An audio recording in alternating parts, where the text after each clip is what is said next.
I get to start complaining too much. There's the monetization. Perfect timing. Son of a bitch. Welcome to Red Mornings, guys. Super chats if you want to see it coming. Boys gotta eat. That's all I'm saying. I think that's the fastest I've ever killed a monetization. That's awesome. All right. Well, whatever. Tilting at windmills. Hey, I got a confession to make to you. I've never actually used the phrase tilting at windmills, and I still don't know what it means. And I've been seeing people use it for too long not to ask, and I didn't want to wiki it, so I figured you could school me here. What does that mean to tilt at windmills?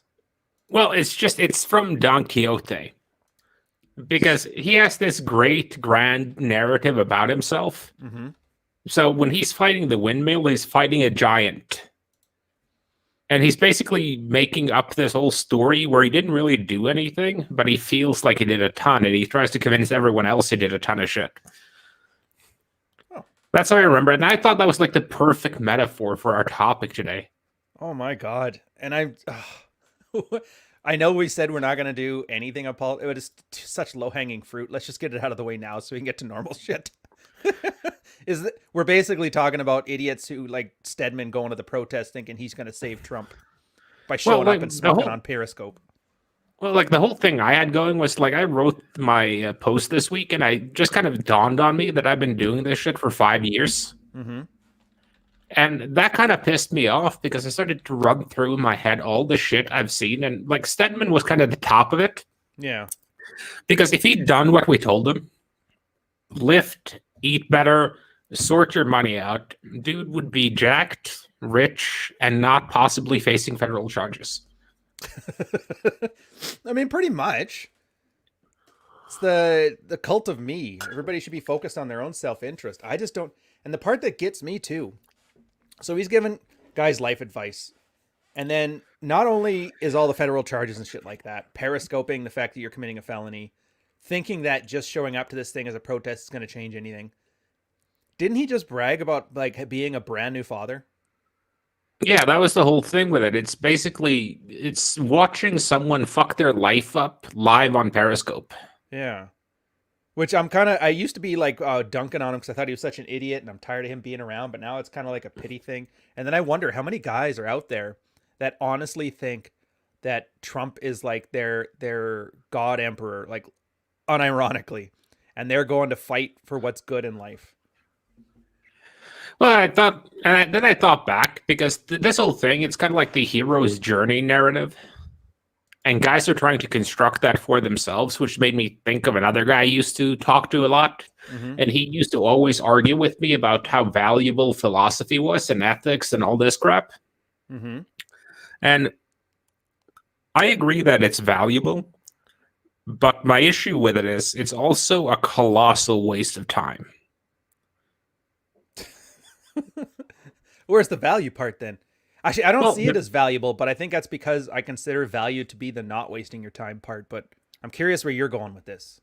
Well, philosophy has a bit of value in terms of if you can understand a man's philosophy, you can kind of predict where he's going to go and how he's going to make his decisions. On top of that, there's a lot of good to be found in ethics and not in ethics, in logic and in epistemology. Mm-hmm. You know, how do we know what we know and how to think logically? Those are very, very valuable. But funnily enough, everyone is always drawn towards like aesthetics, metaphysics, and ethics, which are like the three rabbit holes in philosophy, because there's absolutely nothing solid there. Mm-hmm.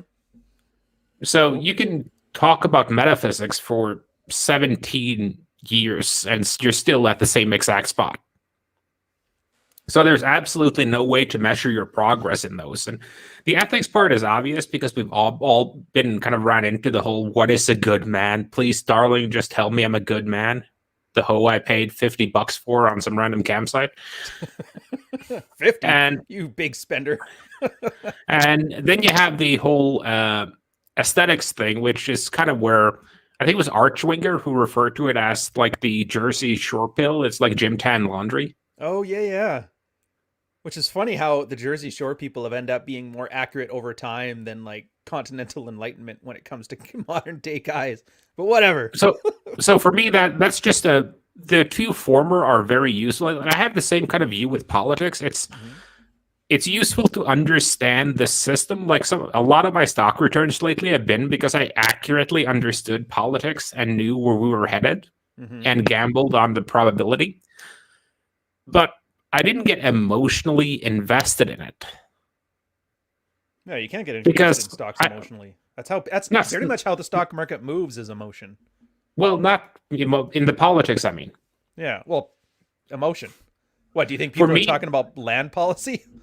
well, for me, like the whole Trump versus Biden, the Mm-hmm. whole election was essentially for me. Well, if Trump wins and Republicans hold the Senate, then you're not going to see any weed legislation. You're going to have the traditional conservative companies are going to keep getting some benefits. You might see some social media restrictions because they've been talking that up. Mm-hmm. So you kind of want to get out of those things. Maybe even short them. And then on the other end, it's if Biden wins, they already pushed the MORE Act, and Kamala Harris has been a big proponent of pushing progressive legislation, which means more stimulus. It means possibly passing the MORE Act and the Safe Banking Act, which opens up banking and interstate cannabis commerce and Mm-hmm. international exports. So that's going to have a huge upside because those stocks are currently depressed because of the oversaturation of the market in Canada. So they have a ton of weed, they have nowhere to sell it. Never thought as a Canadian that'd be a sentence I've heard, by the way. So that was the extent to which I got emotionally invested in it. Mm-hmm. But when you see guys, standing on the steps of the Capitol screaming, "We have to foment a revolution," it's like, no. What do you think is going? What do you think is going to happen here? Even if you get in there and you execute a bunch of people, what's your personal upside? Well, that's the point. Like, what's in it for you? Here, the philosophy thing, I kind of agree with it, but here's something I've found that I've experienced. I kind of go through life, do my thing, I make some decisions, I kind of decide my ethics as I go along, keeping my own, rational self-interest in mind. And what ends up happening is I'll, tweet about it or blog about it or talk about it on a video, and somebody's like, "Oh, that's just like insert random philosopher here I've never heard of who decides that blah blah blah blah blah." And I'm like, well, it turns out if you just focus on the stuff that improves your life, you're going to almost stumble upon a lot of these philosophical concepts anyway, and then kind of read them to refine your thoughts, as opposed to, because what you're describing is people are like, okay, I need philosophy. What do I read? And they read the shit that makes them feel good. If you're broke as shit, you're going to read Marx. If you're super rich and do well in your business, you're going to read Ayn Rand or Ayn Rand, whatever the fuck her name is. You know what I mean? It seems like the same problem that they had with the Bible, where, all right, what commandments don't make me into an evil sinner? I'm going to follow those ones because they're pretty good. Just cherry pick. Well, it's the same argument I've been having with large parts of my extended family and Tom Bombadil in chat. It's essentially that I had like my big period with sinking time into like atheism and religion and having those debates. And what I found is there are 18 million variants of fucking Christian. Yeah. And every time you argue, well, your specific book says this. Yeah, but I don't interpret it that way. Well, how do you interpret that? Well, here is my take that is impossible to argue against. So, okay, I win. Calvin ball. Basically, that's just Calvin ball. Yeah, there's no point in arguing it. And that's why I kind of stopped. Like, I'll have an exchange of information, but I won't have a debate with anyone. Yeah, I don't blame you. And most of the debates time, are if someone, entertainment. That's it. most of the time, if someone's like, I want to debate this person, I want to, no, you want them to share, to put you in front of their audience so you can possibly convert like 5 or 10 of them. Mm-hmm. And that's kind of the goal behind it. It's kind of sad, though. I mean, remember the good old days where you got to be pissed at somebody and then they'd be pissed at you and then you have a fight and like everybody meant it and then they got over it? And now it's like, you don't even know if you're talking to somebody or you're talking to their brand persona. It's really dehumanizing. And I'm surprised. I'm not surprised people get into this and then completely fuck it up. Because it's very... Yeah, and to be honest, No, go ahead.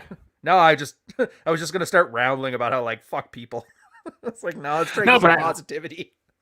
I was thinking about earlier, something similar earlier, because I was kind of like, okay, what's the point in hanging around the Manosphere right now?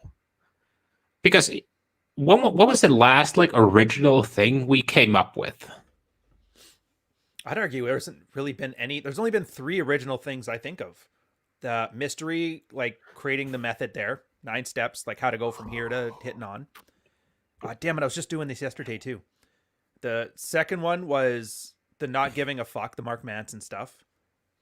And then I'd argue third is just the idea of like tying evil psych into game. And those are really like the 3 main original points. Everything else has been just either elaboration of it or a rewording of it, in my opinion. There's probably more, but that's just what I've thought of now. And that was because I was kind of looking through like all the stuff I wrote, and it's really just a reformulation, and to some extent you've added all the data to it, but there's not a lot of originality in that in itself. It's in the presentation. Yeah. And I was kind of just wondering, like, how many variants of a presentation do you need? Well, here, Because expand right, that outside the manosphere. How many spheres of influence have that exact same issue right now and are still plugging along? well, working out has been my personal favorite because it's like by starting strength and you're good for life. Mm-hmm. You don't really need anything else. But still, Muscle and Fitness have been bringing out a new fucking program every month for like 10 years. Yeah. Do they still even like? Is Flex still a magazine? Do they still I have have no magazines? idea, man. I used to love that one when I was like first started working out. I'm like, yeah, I'm getting the episode of Flex. Everybody's sitting there looking like 5 veiny cocks sticking outside of their torso, veins popping everywhere. You always got to be screaming lightweight into the camera when they take the photo. Oh, yeah, I know that one. But for me, it was just like, why are we like, if we just stopped producing content, let's say we went around and we just got rid of every content producer in the Manosphere Mm-hmm. and we just left everything up, I think guys would be okay. Eventually, like there'd be a lot of struggling early on. I was actually talking with I can't name who he is, but he was a fairly like big named blue check guy on Twitter. Eventually got banned, kind of got reinstated, all over the place. Anyways, people may know who I'm talking about. And he kind of had the same story that Troy Francis had, where I didn't know this stuff when I was a kid. I didn't. It took me till like my mid-20s to kind of get into my groove and sort it out. And I think that's everybody's problem. So I think that age will start pushing ahead, pushing towards 30 as opposed to towards 20. So I do think the sphere is good in that regard. And then I think for the guys like the 40 crowd getting divorced, I think there is some movement there on keeping guys from putting a bullet in their mouth or marrying a single mom as their second wife because they don't have any other options. But for the Oh, yeah, majority of people, I agree. It's not, other than the entertainment factor or the reinforcement value, it's, I don't know, limited, I guess. yeah, but that wasn't the question. The question was, let's say we left all our content up. We just stopped producing. Oh, Every single content creator. We leave all the content up. We just stop producing anything more. I think guys would have more than enough content oh, to easily. fix their shit. The issue then just becomes like a amalgamation. There'd be some Library of Alexandria of game that would try and collect this stuff and filter for like the stuff that's better. Because kind of what I'm seeing now is just like we have the enemy at the gates, and every brand is running off the oh, you have to do this or you're fucked. Like every time I hear someone go into brand sales pitch, it's like, oh, girls aren't how they used to be. They're fucking savages now. Dude, They're evil. They're I hate that fembots. one They're gonna so kill you unless you buy my course and do exactly what I tell you. They will. You don't even have to marry them. They'll just hold you up at gunpoint. yeah. Dude, there's so many things wrong with that pitch. I hate it so much. Like first off, it's that girls are either Machiavellian masterminds in the war room or complete like idiotic children depending on what pitch needs to be made. They're too stupid. You've got to lead. Oh, they're evil masterminds. You need to know my tricks. And I'm just like, dude, they're just people. They're people that do weird shit the same as other people do. Here's some things you can learn. Or what was the other part about that pitch that I hate is that it's the fear part. I noticed fear has been huge, especially with the stupid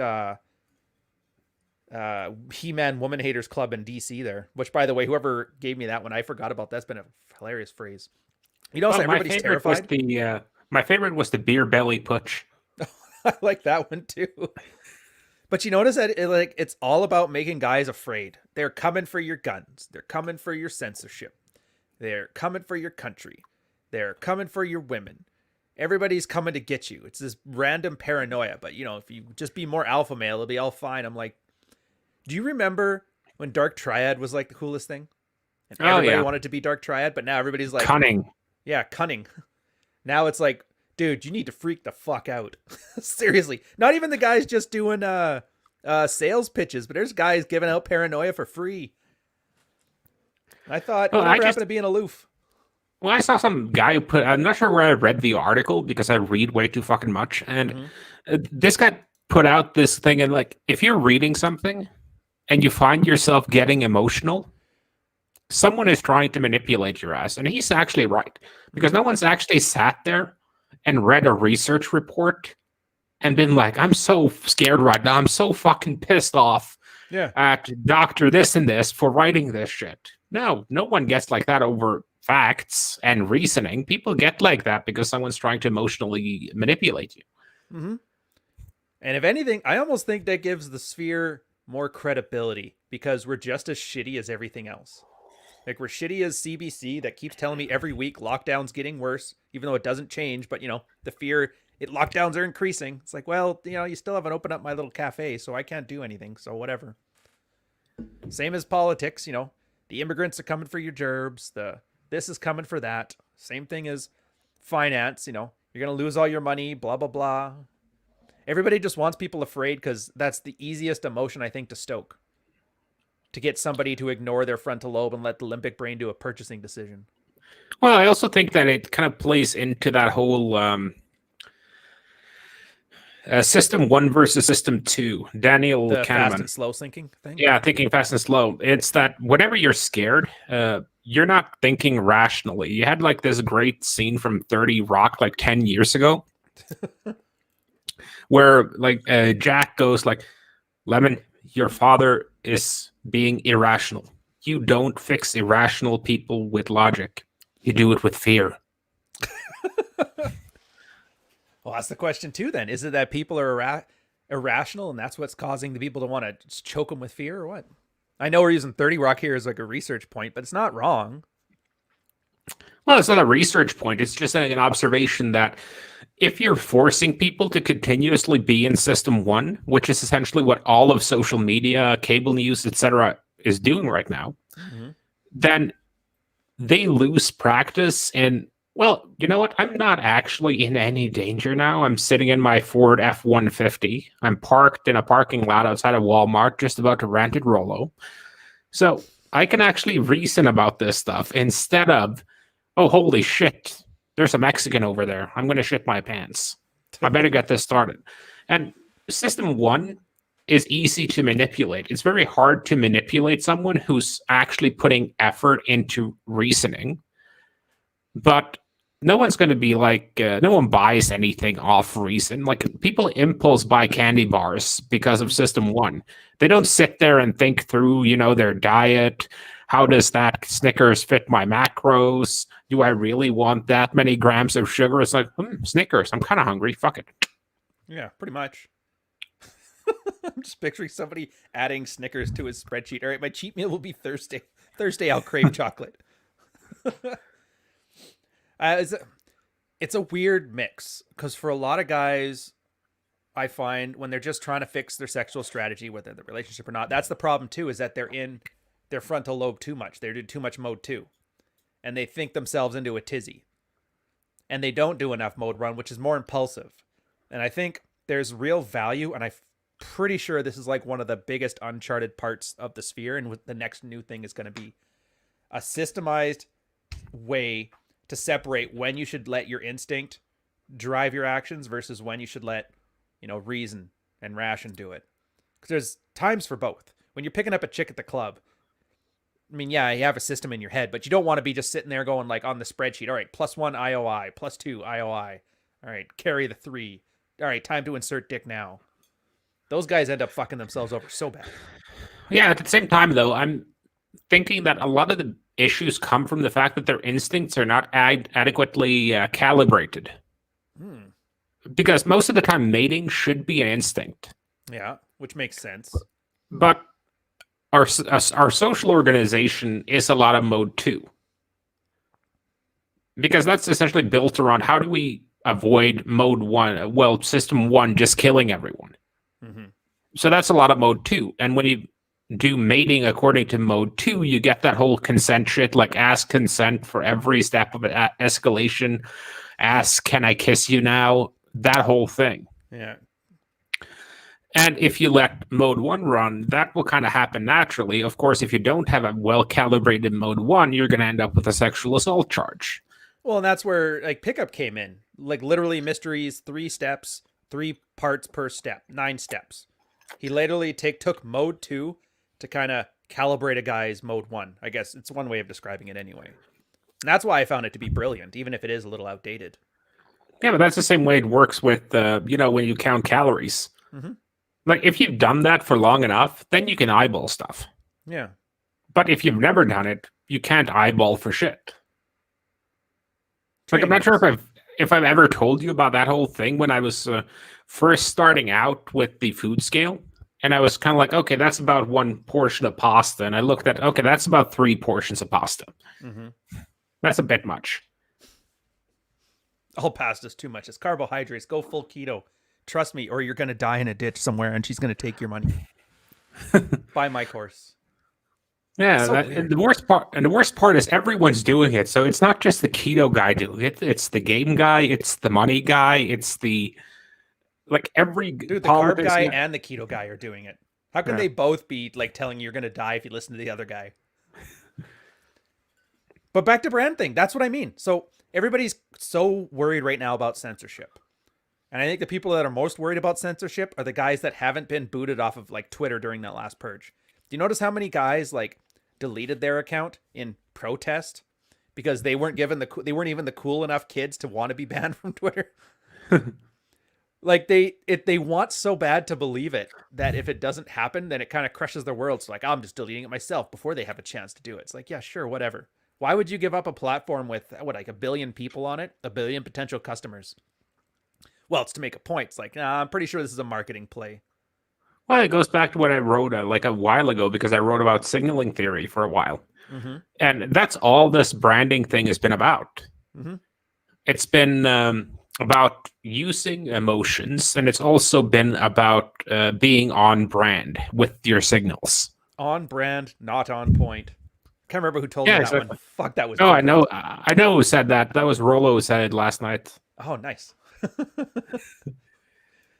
But it's brilliant because it's so true. So many people, you put any question in, you even said that. What was it? Keto was the answer for everything, wasn't it? Or you said something. No, it's buy Bitcoin guy. Yeah, exactly. Buy Bitcoin guy. Bitcoin solves every problem. It'll solve the election interference. It'll solve it all. Yeah, just put the election on blockchain. Blockchain. I never thought I'd see. It really did take Bitcoin to make guys think accounting was cool. That's all I'm gonna say on that. Before that, guys would lie. But I also think it's come down to the level that everyone kind of bought into. Like, I've called this like the age of the marketer before. Mm-hmm. And everyone's kind of buying into it. Everyone is going for the personal brand, and everyone learned the exact same sales pitch. Like, we've joked around that like every one of those guys bought the same site and the same email list format off the same dude because they all look the same, just slightly different colors and fonts. Yeah. Which is weird because it's like emo kids from the 2000s, how they all looked alike, but they all didn't look like anybody. And everyone's like, I'm such an individual snowflake. Then why are there 10 guys over there who look exactly like you? Yeah. Now, that's why they keep prattling on about authenticity. Because authenticity is your way of saying sincerity without actually having to be sincere. Because I think that's what everybody thinks of when. Because I had to look it up when I first started people hearing talking about authenticity. I'm like, what the fuck does that mean in this context? But it doesn't make any sense the way people describe it. So I just assume they're trying to say I'm sincerely like none of this stuff is an act. I'm not putting on a show. This is the real me. But authenticity is a nice little weasel word that kind of infers that you're doing that, but you're not. You know what I Well, mean? I think I was very authentic when I blew your monetization 3 seconds in. Well, that's the point. That's why we're different. We're not just a different Square site page with the better colored fonts. Like, you can tell we're authentic because we're making decisions here that would be stupid from a branding perspective. Why would you drop F-bombs in the chat at second one? Well, because, I don't know, I hit the button too quick to leave me alone. But the whole point of it was like every guy is being scared shitless by all these people who are just tweeting at them. And like the best time when I took like a year off Twitter, like I've done taken time off Twitter a couple of times. And first time was like when I did that 51st date experiment. And the big thing then was like the dating market is dangerous. Girls will hit you with a fake rape charge out of nowhere. If you even go up and talk to a random girl, you'll get called. She'll call the police on you. Then you'll be in jail. Then they'll take all your money, and then they'll fake a pregnancy, and then they'll hook you for child support. Yeah. And then, even if none of that happens, you're on the knife edge that you make one small slip up, step left when you should have stepped right, and your set's over. That's it. yeah, and then I did like 50 first dates in like a month and a half, and none of that shit happened. Funny, It's like this rant I saw some guy put out, like, and this was an election rant, and he was like, "What's going to happen now with Biden? He's going to take your guns. Well, you told me that Obama was going to do that for 8 years. You still have your fucking guns. Where are you going on Clinton about?" was taking the guns. Get your facts straight, dude. And it's just like Clinton. this, and it's this fear mongering, and it's kind of distracting guys from doing what they need to be doing. Like all of this stuff can be interesting to learn about. You should probably learn about it, but in the end, you have to focus on yourself because it distracts you from the bigger picture. And that's why I like the fighting windmills, because you're designing this great narrative for yourself. Like you're a revolutionary. You're the only one that gets the energy levels. You're going to go to you're going to spend 4 years tweeting about energy levels and how you understand the world on a higher plane than all us plebs. Then you're going to go there and you're going to help start a revolution. And then you're still there. You're still skinny. You're still broke. Still have a receding hairline. And it's still the same problem. And it fixed nothing. Yeah, absolutely nothing. Less than nothing. It made things worse. Imagine, because we're still up in the air. I don't know. In the chat, what do you guys think when we're shitting on Stedman again here, obviously. That time when he said he bet $100,000 on Trump winning over Biden, or 130 or 200. I can't keep his story straight, but like two things happened there. One, he thought you guys would like him more if he said he bet $100,000 in the election, or two, he actually did that while his wife was pregnant, thinking this was a good use of his money. Let me ask you this then. If you think fear of missing out and energy levels are so great, why don't you just look at the outcomes? Actually, oh, dude, I'm going to pull something up and send it to chat. Well, are you here? Or okay. Yeah, I'm sitting here. It was actually, and I love your rant. Yeah, Whisper. He had this post about putting a bucket on your head. Bucket on your head. But it kind of goes back to the same issue, is that the only thing you can control is yourself. Mm-hmm. You can influence things outside yourself, but putting a ton of work into things outside yourself and not into yourself is not going to get you a good result. This is what fucking Peterson is. Kind of like, this is so hilarious to me because all these guys sit there and wash their dicks to Peterson, and none of them understood the fact that storming a Capitol is like the opposite thing of cleaning your room. Yeah. Oh, and the hypocrisy stuff. Dude, the hypocrisy, I love how it's like this weird cycle of, I don't even have a word to describe it. Do you notice? How did it work? A bunch of lefty dudes, bread tubers, I think they call them, or whatever, stormed Seattle and a bunch of other cities, started burning down some homes and stuff. Those guys are horrible. They're evil. I can't believe they did all this. The cops should be stopping this. They go and storm the Capitol. Well, this one was different. We're in the moral right. Those guys were just idiots. And it's like, everybody will be doing the same shit. But when we did it, it's cool. When they did it, it's not cool. The cops were good when they were hitting other guys across the head, but they're not cool now they're hitting us across the head. And everybody's just kind of like, they're refusing to see the hypocrisy. I don't even want to say hypocrisy. It's almost just like have the self-awareness to realize when you're kind of I'm doing the exact same shit I was ranting about 2 weeks ago. You know what I Yeah, mean? but that's when they bring up intent, and that was one of the major reasons why I was kind of hammering consequentialism like 3, 4 years back, Mm-hmm.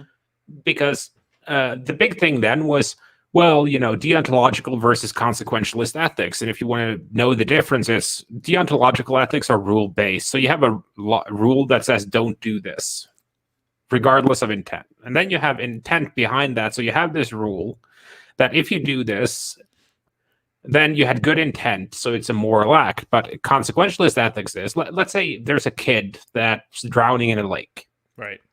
and you jump in trying to rescue it and you drown it. Was that a good act or a bad act?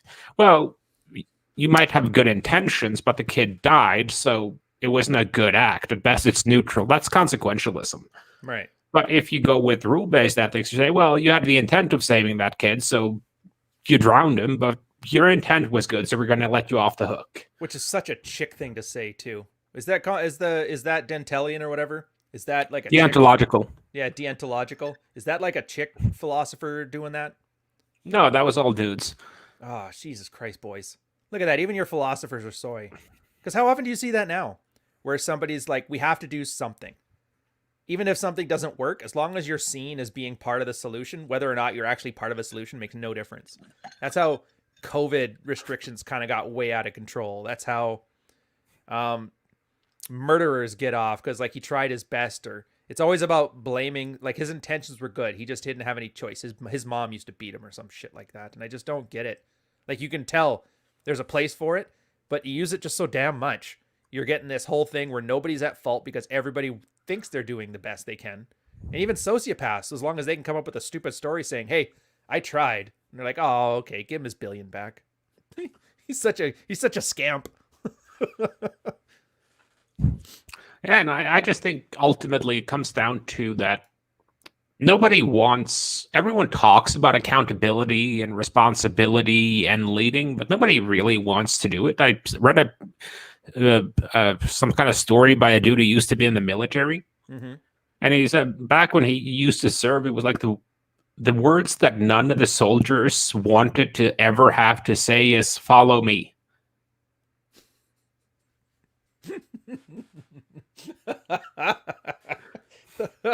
Dude, you're not wrong. That's why the military in the States actually has like a system where you have to move up or they move you out. Because they're actively like they're so annoyed with that type, they actually try to filter them out. Well, the whole point about it was just that if you're in a battle situation where someone's actually shooting at you, or if you're in an actual combat situation where there's risk, no one ever wants to be in that sort of situation. And if you are in that sort of situation, nobody wants to be the guy who gets other people killed. See, though, that's how they frame it. It's like a risk-based framing. What happens if I get somebody killed? That's no different than approaching a girl. Well, what happens if she Me Too's me? It's like, dude, you haven't even asked her the time yet. What the fuck? Slow down. Well, to be fair, your odds of being shot in a combat zone is bigger than getting hit with a Me Too just for asking a girl what the time is. Fair, but your odds of getting blown up in a equipment accident is far higher than getting shot by the enemy. Did you know that in the Iraq War, 3 biggest causes of death: suicide, equipment failure, and then enemy action was trailing as a very low third. Oh, worse, shot by your fellow soldiers. Friendly fire. That's if you're Canadian, but that's only because most of our guys in Edmonton got bombed the one day. Dude, that was messed up when I think about that. Friendly fire, America just like glassed an entire Canadian air battalion or platoon. I can't remember how many people they ended up getting there, but it was pretty bad. You'd think they'd have recognized the camo patterns, but whatever. I guess they were too good. But that's why I like kind of the focus on what is your win state if you do this. Mm-hmm. What would be, and try and be as objective as you can with that win state. Smart goals. It's like instead of saying I want to lose weight, say I want to lose 3% body fat. Instead of saying, I want to make more money, say I want to put away $1,000 every month. Because at least then you can measure progress. Yeah. And you don't get the fear of missing out, because at least the fear of missing out has to appeal to your own self-interest. They can't tell you you're going to be fat and nobody's going to love you. They have to say, all right, so here's my system that'll make you lose 10 pounds, X amount of calories in this amount of time. Or your wife will leave you. I don't know. But you know what I mean? Like, it's impossible to trigger a guy's little emotional fear response because he has a goal he's searching for. Yeah, and some of the saddest things I see from hanging around this long is Mm-hmm. just like the guys who I know have been hanging around just as long as I have, and they're in the exact same spot plus a drum pad. It's fucking weird, too. And nobody, I remember you and I have occasionally brought it up, and nobody seems to like either notice or care. No, no, no, like you're getting in the way of the, like, stand down. We're trying to watch the show. You know what I mean? It's almost like people kind of like it. It's like, do you want your guru to be an aspirational model, or do you want them to fail so it gives you a pass? Oh, if Jesus couldn't do it, then, you know, what chance do I have? I think that might be a part of it too. I think that's Well, I why can Stedman has that huge following. A lot of people like seeing, he's fucked up a little worse than me, so I'm all right. Well, I think that's a good. I think that's part of it. I think that's why every girl has a fat friend. That's why every guy has a grenade covering friend. See? Adapt and overcome, fellas. Modern problems require modern solutions. That's what guys mean when they say they have a black friend. It's not because they're not racist. It's because that means when there's like a fatty in the set, he's like, I got this. And he thanks you.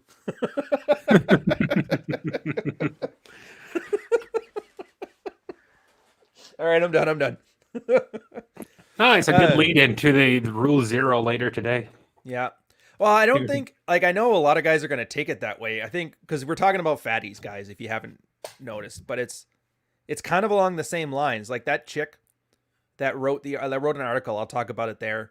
She basically found it easier to have a PR campaign and build a brand around being fat than she found it to lose weight. And I found that just absolutely hilarious. Like, talk about talk about your ego having more power than anything over you. Yeah, well, that's kind of the issue. And if I show up there, I'm going to be railing against fat men instead. Yeah, it's fat whoever. For me, Well, it's like I because said, the media part of it's the part that gets me. That's the part we're talking about here. Like all this hype and fear and validation seeking, pandering, aka authenticity, and it's just such a weird bubble of human misery and failure. And I feel bad Well, for the guys that fall for it.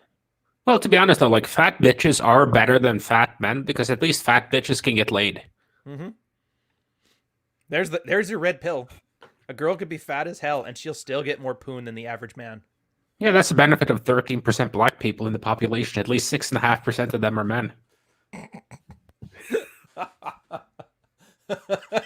How dare you, sir? I shouldn't be. You guys, we need a laugh track because just me sitting here hacking up a lung over laughing is probably not doing the best for the show, but whatever. Yeah, I guess back to that. I want to save the fatty stuff for the fat show, but I don't know how to get through to guys on it either. So I've really had to take the opportunity, like just treat it like triage. Most guys just want to be emotional. They want to have the fear of missing out. They're addicted to it. It's like giving a fat guy a Smartie and telling him not to eat it. He's just not going to do it. But that's not like a solid brand thing, which is why I think more brands don't try to go after the market of people who aren't susceptible to fear. At the same time, though, it's kind of driving down my motivation for actually doing anything in this space because what's the point of showing up here, spending like 5, 10, 20 hours a week trying to do all of this stuff just to give guys entertainment? If they want entertainment, if they want dancing monkeys, I can give them like 3 or 4 YouTube channels. You can come to my channel. I'll dance. Well, just search for like Honda Civic rants. Well, there's an economic thing to it though. Like I can't remember what it is. I just remember it was always this chart in this economic things. You'll probably know the term as I describe it, where a certain amount of people pay a bunch, and then a certain amount of people pay more, and those people that pay more kind of subsidize the people that are paying less for the same product. Yeah, I know what you mean. All right, I just can't remember the name for it, but that's kind of how I've looked at the sphere. There's a lot of guys who just want to be told that women are shit, and there's nothing you can do about it, and the world's out to get you. And I'm like, okay, so those guys want red meat. I get it. And those guys are willing to pay for the red meat because it feels so goddamn good. But let's be generous. Let's say 20% of guys give a damn. They don't buy the hype, and they just want to succeed in either a relationship or single or in business, whatever it is that they want to succeed in. God damn it, Ryan! You fucked up my Amazon link. Oh, did I? All right, I can fix that up easy enough though. We'll do it later. It's not a big Right. deal. It's just some guy in the chat that said it. But that's the point. So those guys that are worth a damn, let's say 20%, super generous. It's probably closer to like 5, but they can now get in to all this stuff at a lower price point. They don't have to sign up for like a $500 Gumroad course. They can sign up to like a $99 Gumroad course because 5 idiots are paying that same amount and not even using the thing. So they're basically subsidizing people to give a damn. And I think that's kind of, and I want to thank the Tates for giving me that idea. You know, like they basically have monetized every beta male who's thirsty for cam girls, and they've made themselves rich because of it. Well, that's kind of the model. Yeah, but at the same time, though, and I hate to bring ethics into it, I kind of, because I dislike the idea of giving someone a product that you know is faulty. Right. Well, that's faulty that's the key. That's the self-respect part. Make sure it's not faulty. Because that was kind of like the issue I have with a lot of, because like, say what you want about some of our compatriots, like John did a great job with body language mastery. Mm-hmm. It fills a really important niche, especially for those guys who struggle with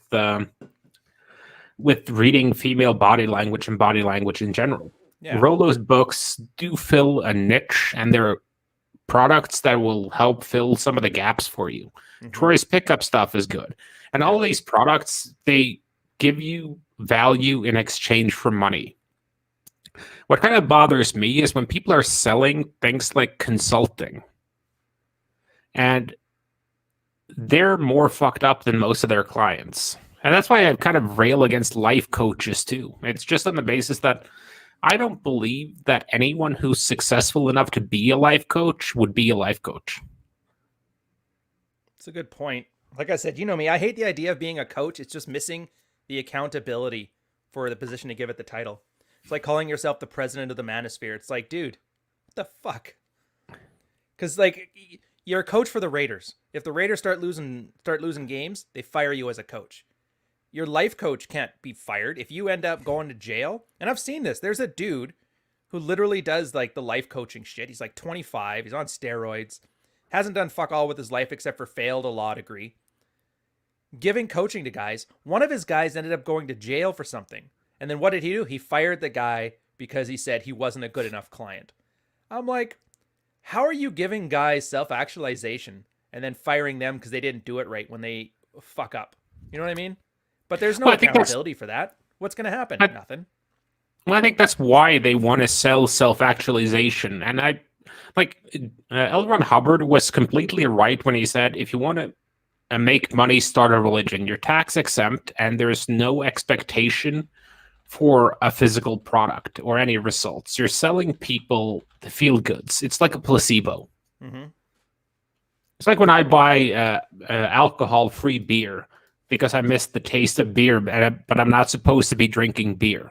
Right. Or alcohol, rather. Have you ever tried one? Are they any good even? Yeah, I bought a couple now, and some of them have been surprisingly good. I mean, they beat American mass-produced lagers.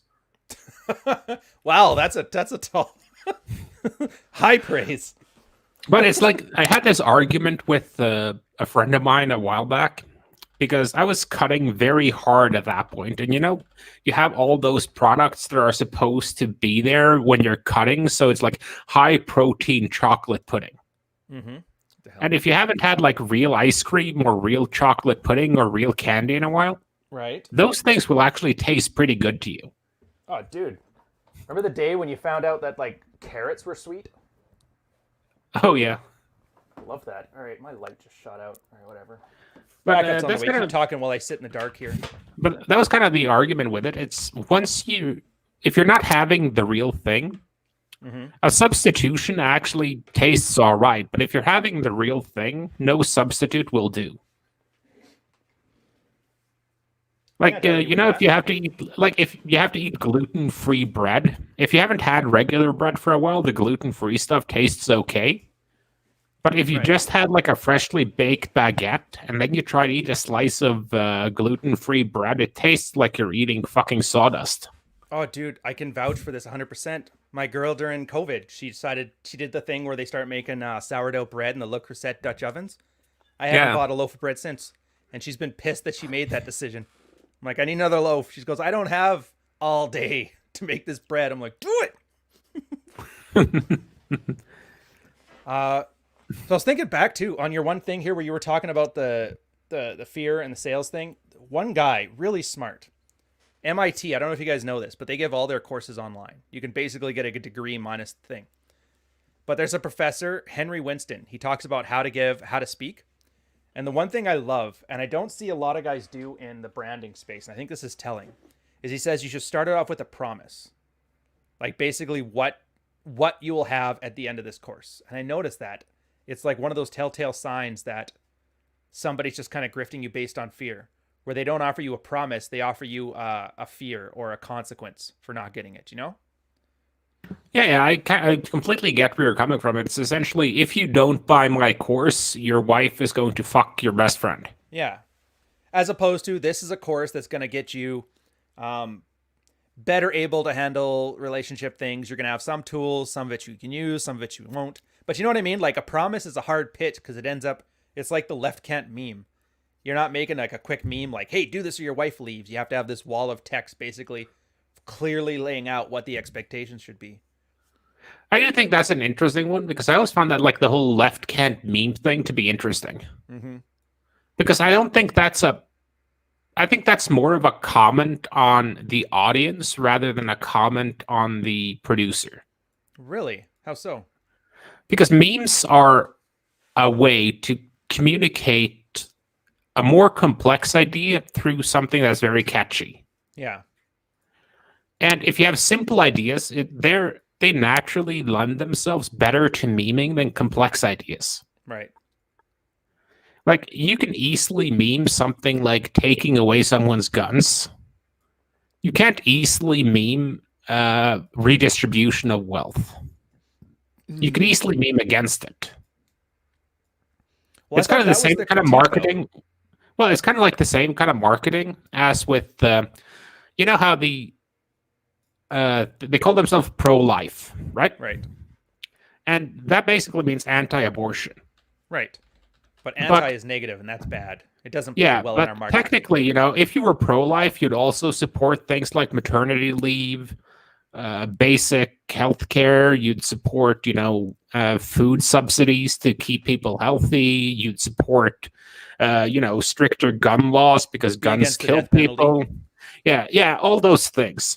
So it's a false marketing angle more than anything. It's taking something that's inherently sounds negative and making it into a positive. So it's a marketing play rather than I like to call myself pro-death because I'm in favor of abortions. I'm against seatbelts. I'm against helmet laws. I'm against, you know, gun safety regulations, and just on the basis that I think that stupid people need to be allowed to kill themselves to clarify the gene pool a bit.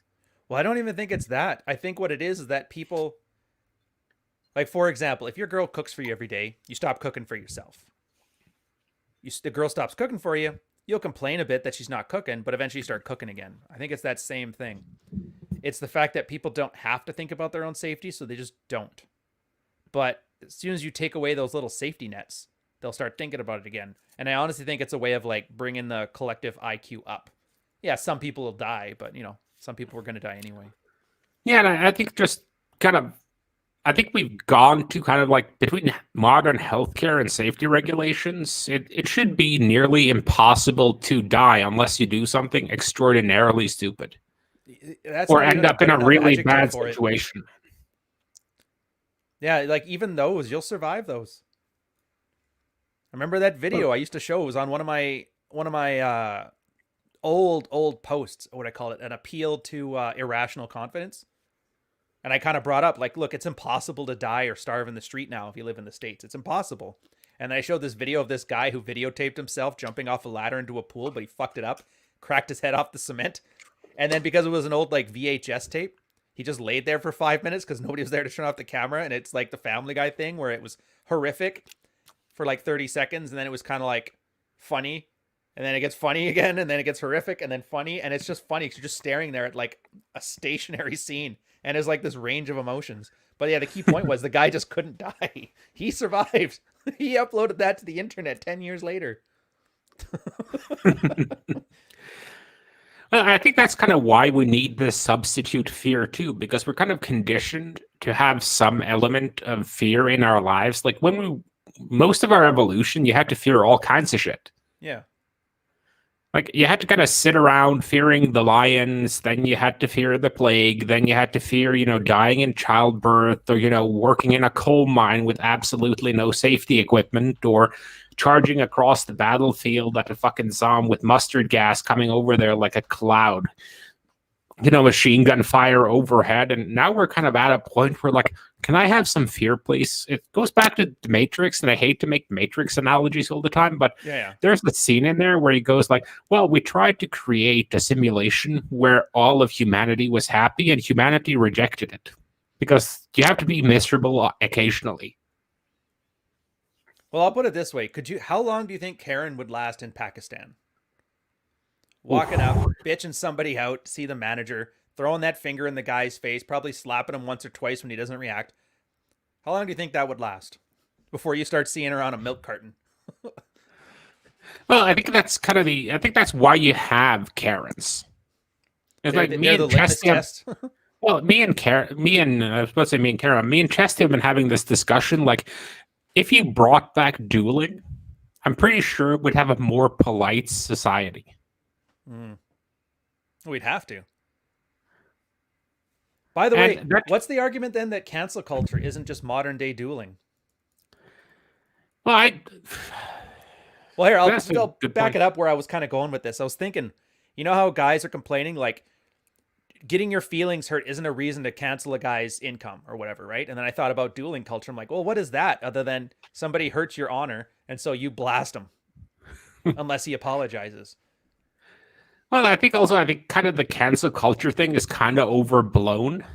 Well, yeah, to an extent, because like the same people who argue that conservatives are being silenced on big tech social liberal platforms are the same people who are like, well, a baker shouldn't have to bake a cake for a gay wedding. I mean, they have the right to refuse service based on their beliefs. And shouldn't everyone else have that? And if you're, social media is so much bigger than some bigot baking cakes. Well, yeah, I agree. But the problem there isn't social media in itself. It's like I tweeted earlier today. It's that we let like a handful of companies control 90% of our infrastructure. Like Amazon Web Services and Azure hold like a 55% of the market share for cloud hosting. That's small. I figured it was more. No, Facebook and Twitter own most, and Google own pretty much most of like any social media space. I mean, Google has YouTube, Facebook has Facebook, WhatsApp, Instagram, and then Twitter has Twitter. Mm-hmm. I mean, that's your problem, not the fact that they're like, okay, we're not going to allow this on our platform. I don't think people care about that though either. I don't think people care about having big, strong men. We've already seen everybody wants to have like a authoritarian leader anyway. I think the problem people have is they want consistency. Like I completely agree with you. I guarantee you, if Twitter across the board did to everybody what they do to like Trump, nobody would be like, everybody would be complaining, but they wouldn't be complaining like they are now. Yeah, the problem there though is like I'm pretty sure they had like one dude three dudes on like 8-hour shifts just sitting there watching his Twitter feed. Oh, guaranteed. Yeah, like you can't do that with every single person on Twitter, man. No, you can't. It's just a logistical impossibility. And then you can use algorithms, but then you get unfortunate situations like Facebook suddenly blocking a history professor because he posted a picture that world famous picture of that chick running in Vietnam under the napalm rain. Yeah. And then you need the staff. So instead of the staff doing the banning, you're doing the staff that's doing the recertification. You build up a lot of... the whole thing is messed. And I also think like Conk has a point that, I mean, social media makes it very easy to form a lynch mob. Mm-hmm. Yes, indeed. It's at the point And like, branding wants their lynch mobs now. Actually, here, can we pause for a sec? I want to make sure I got it. These things are piling up, and I don't want to miss them. I missed a super chat last week, and the guy fucking gave me a load of shit for it. One man's way, $10 in combat. Vet, just like pickup, not fearing rejection. In combat, when you get to the point, you realize you're already dead. I don't care anymore. That's when you're most effective. I think that's like a big thing too. Once you realize, like, just assume failure. Because remember when we used to talk about you'd go into a set and it's like whoever got blown out the best got drinks paid for him. And those guys, then you found out how hard it was to blow yourself out if you had the confidence going in. When everyone was Christian, we feared a living God. We're in a vacuum of fear. Well, I guess, yeah. So it's, I wonder if Christianity, after it kind of filled the gap between lions and tigers coming to eat you and then immigrants taking your gerbs. Well, you know, that kind of goes back to like the whole thing I was getting shit for all day yesterday when I was kind of talking shit about 50-year-old dudes. Dude, I love that one. And the whole point of that whole tweet series was that at some point I'm noticing that in myself too, because I'm almost as old as Ryan. And I'm kind of noticing like 20-year-old me didn't mind roughing it. Mm-hmm. Almost Ryan's age me. It's kind of more like, no, you know what? I kind of want to be comfortable. I work too hard to be uncomfortable. Well, and like, but you could though, if you had to, you easily could, and you'd put up with it. If it wouldn't even be that bad. But like most 50-year-olds aren't going to be like, yeah, you know what? I'm going to sell my apartment, use the funds from selling my apartment and my car to fund a startup, and I'm going to move in with 4 other dudes in a 1-bedroom in Silicon Valley to see if we can get our startup up. It's a very reasonable point, and it's the thing. And the thing is, you can't even argue that as a bad thing, because there's a very easy justification for why you would do that. But a lot of guys got just livid. They're like, no. It's not like that. I got experience. I could easily, if I wanted to, I could make the next Facebook at 65 years old. And I think they completely missed the point. Completely. You know, the one guy who was kind of ranting off stats at me, he kind of completely proved my tweet because he was like, well, you know, your average colonel in the military is 45. Yeah, but he's not being innovative. He's not changing anything. He's good at managing what they already have. Yep. Same thing with Fortune 500 CEOs. Like, Fortune 500 companies aren't changing the world. Mostly that's startups. Yeah. And no very few Fortune 500 vice presidents or presidents are going to be like, yeah, you know what? I'm going to give up $100 million a year to go back and working in the startup scene. They're just not going to do that. Well, and that's the thing. Some do, but it's rare. It's like an exception that proves the rule. The part that made me laugh, because I think you might have even mentioned this in your tweets. I got the memory of a goldfish lately, but this is exactly the same as if you tell women about the wall. Oh, yeah, but I actually had that in the tweet series that, you know, tell a 50-year-old guy that, you know, 18-year-old him is more ambitious, more innovative, more creative, and more of a visionary, and he snaps. Tell like a 35-year-old woman that 18-year-old her is hotter, tighter, and more adventurous, and she snaps. Mm-hmm. It's the same fucking thing. It's almost like a worshiping of the young. Well, it's not necessarily in that case, though, it's not worshiping the young, but it's recognizing the fact that the young are what bring innovation. It's very rare to have like an old person who wants to change everything because we get kind of anchored in a certain perspective. That's why, like, the reason why nothing is happening in Congress is fucking 63, 64 years old on average. And the worst part is they're getting younger, because I remember when the average there used to be in the 70s. I think it was in the 1990s, the average congressman was in their 70s. Well, you know, you used to crack jokes about Japan worshipping the old. Mm-hmm. And worshipping the old made sense if you go back like 100, 150 years. Because you had like a lot more stability in things. Yeah. Things weren't as fast moving. But population didn't increase. Agriculture was steady. There was no change in anything. But now you have constant change. It's like just in the last 10, 12 years, we've gotten Facebook, we've gotten all the social media, we've gotten pretty much YouTube.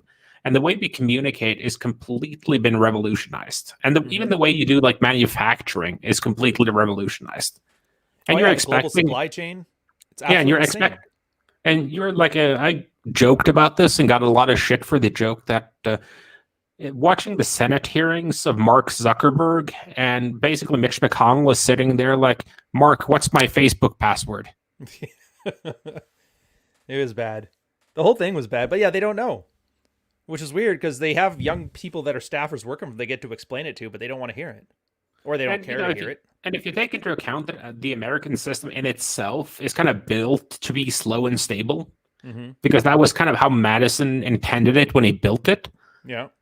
And that isn't a big problem if people like start retiring at around 50.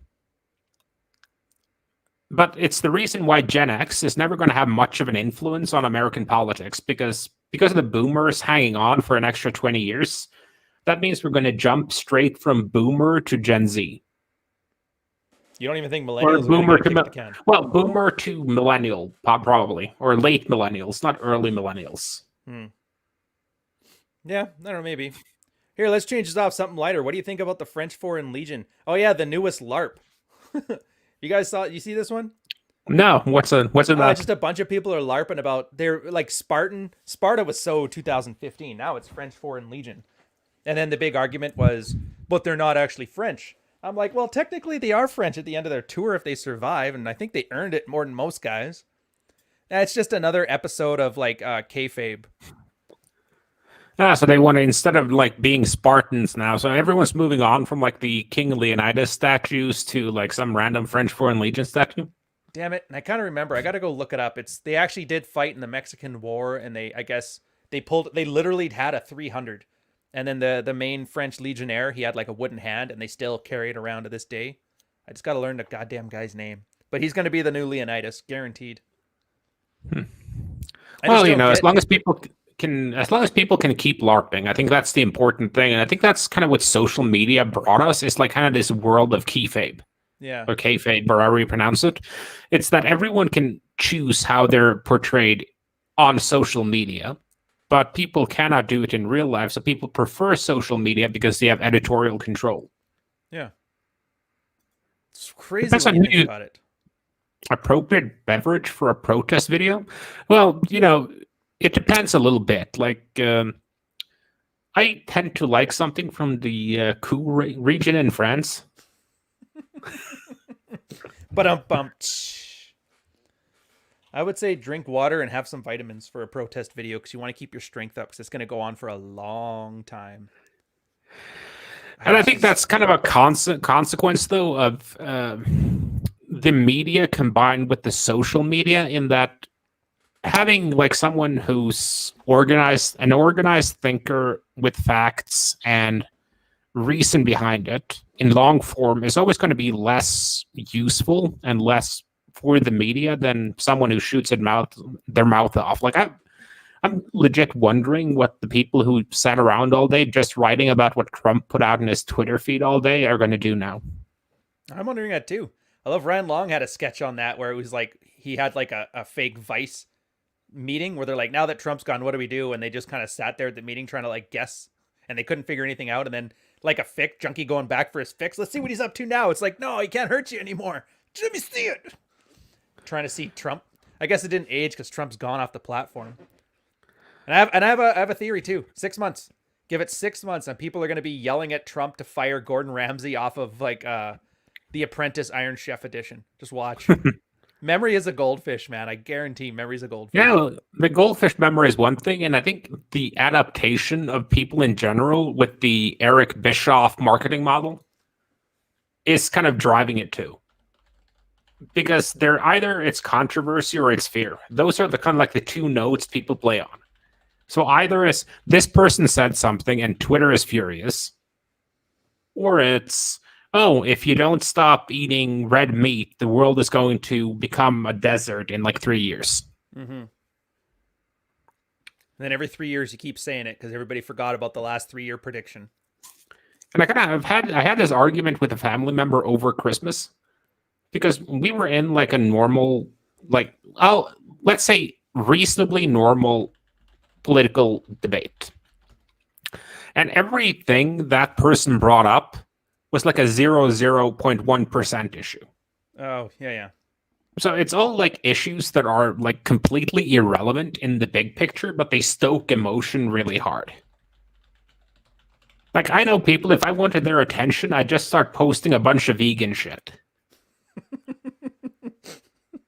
Or, Dude, you start to post something pro-environment shit. the fact that you can have a strategy on how to piss people off if you really want to and that it works, that should be telling how easily manipulatable people are. Well, yeah, I used to joke that whenever my Twitter interactions were down, I'd either tweet at vegans, religious people, or conservatives. The conservatives are my go-to. The religious are my secondary go-to. I don't rag on vegans as much as I should. I usually at that point just throw out some shit about like black pillar. Like, hey, women, am I right? But the thing is, like, I would never go after Black Pillar. It's just for two reasons, really. One, I don't take that much issue with MGTOW or Black Pillars for the simple reason, like, they took the red pill and they were like, you know what, I can't be bothered with this shit, which is a completely legitimate decision to make, in my opinion. Well, And it's the on ownership the of other the one, decisions what gets me. yeah, as long as they own their decision, fair enough. And then there's the second part of it. These are people with a lot of technical expertise and time on their hands. They're not the type of people you want to fuck with. It's the same reason you shouldn't talk trash about people into Bitcoin. Well, that's just it. That's kind of what you have to do on social media anyway. All these guys bitching about like censorship and that. If they just don't harass specific people, you're fine. Like you can say all vegans are assholes, but you can't go up to like Vegan Gains and say you're an asshole. That will get you banned because cyberbullying. It all comes back to cyberbullying. You can say conservatives are assholes, but you can't say Trump's. Well, I mean, I guess you can, but you know what I mean. Well, it's the same reason like Milo would never have gotten banned if he hadn't spent like 2 days going after Leslie Jones or some shit. Yeah, pretty much. And how funny is that? And then those are the same guys, and they kind of weaponize. That's why I noticed a lot of like the conservative accounts just started deleting their accounts because like they want to be part of history. I was there during the great conservative ban of 2020.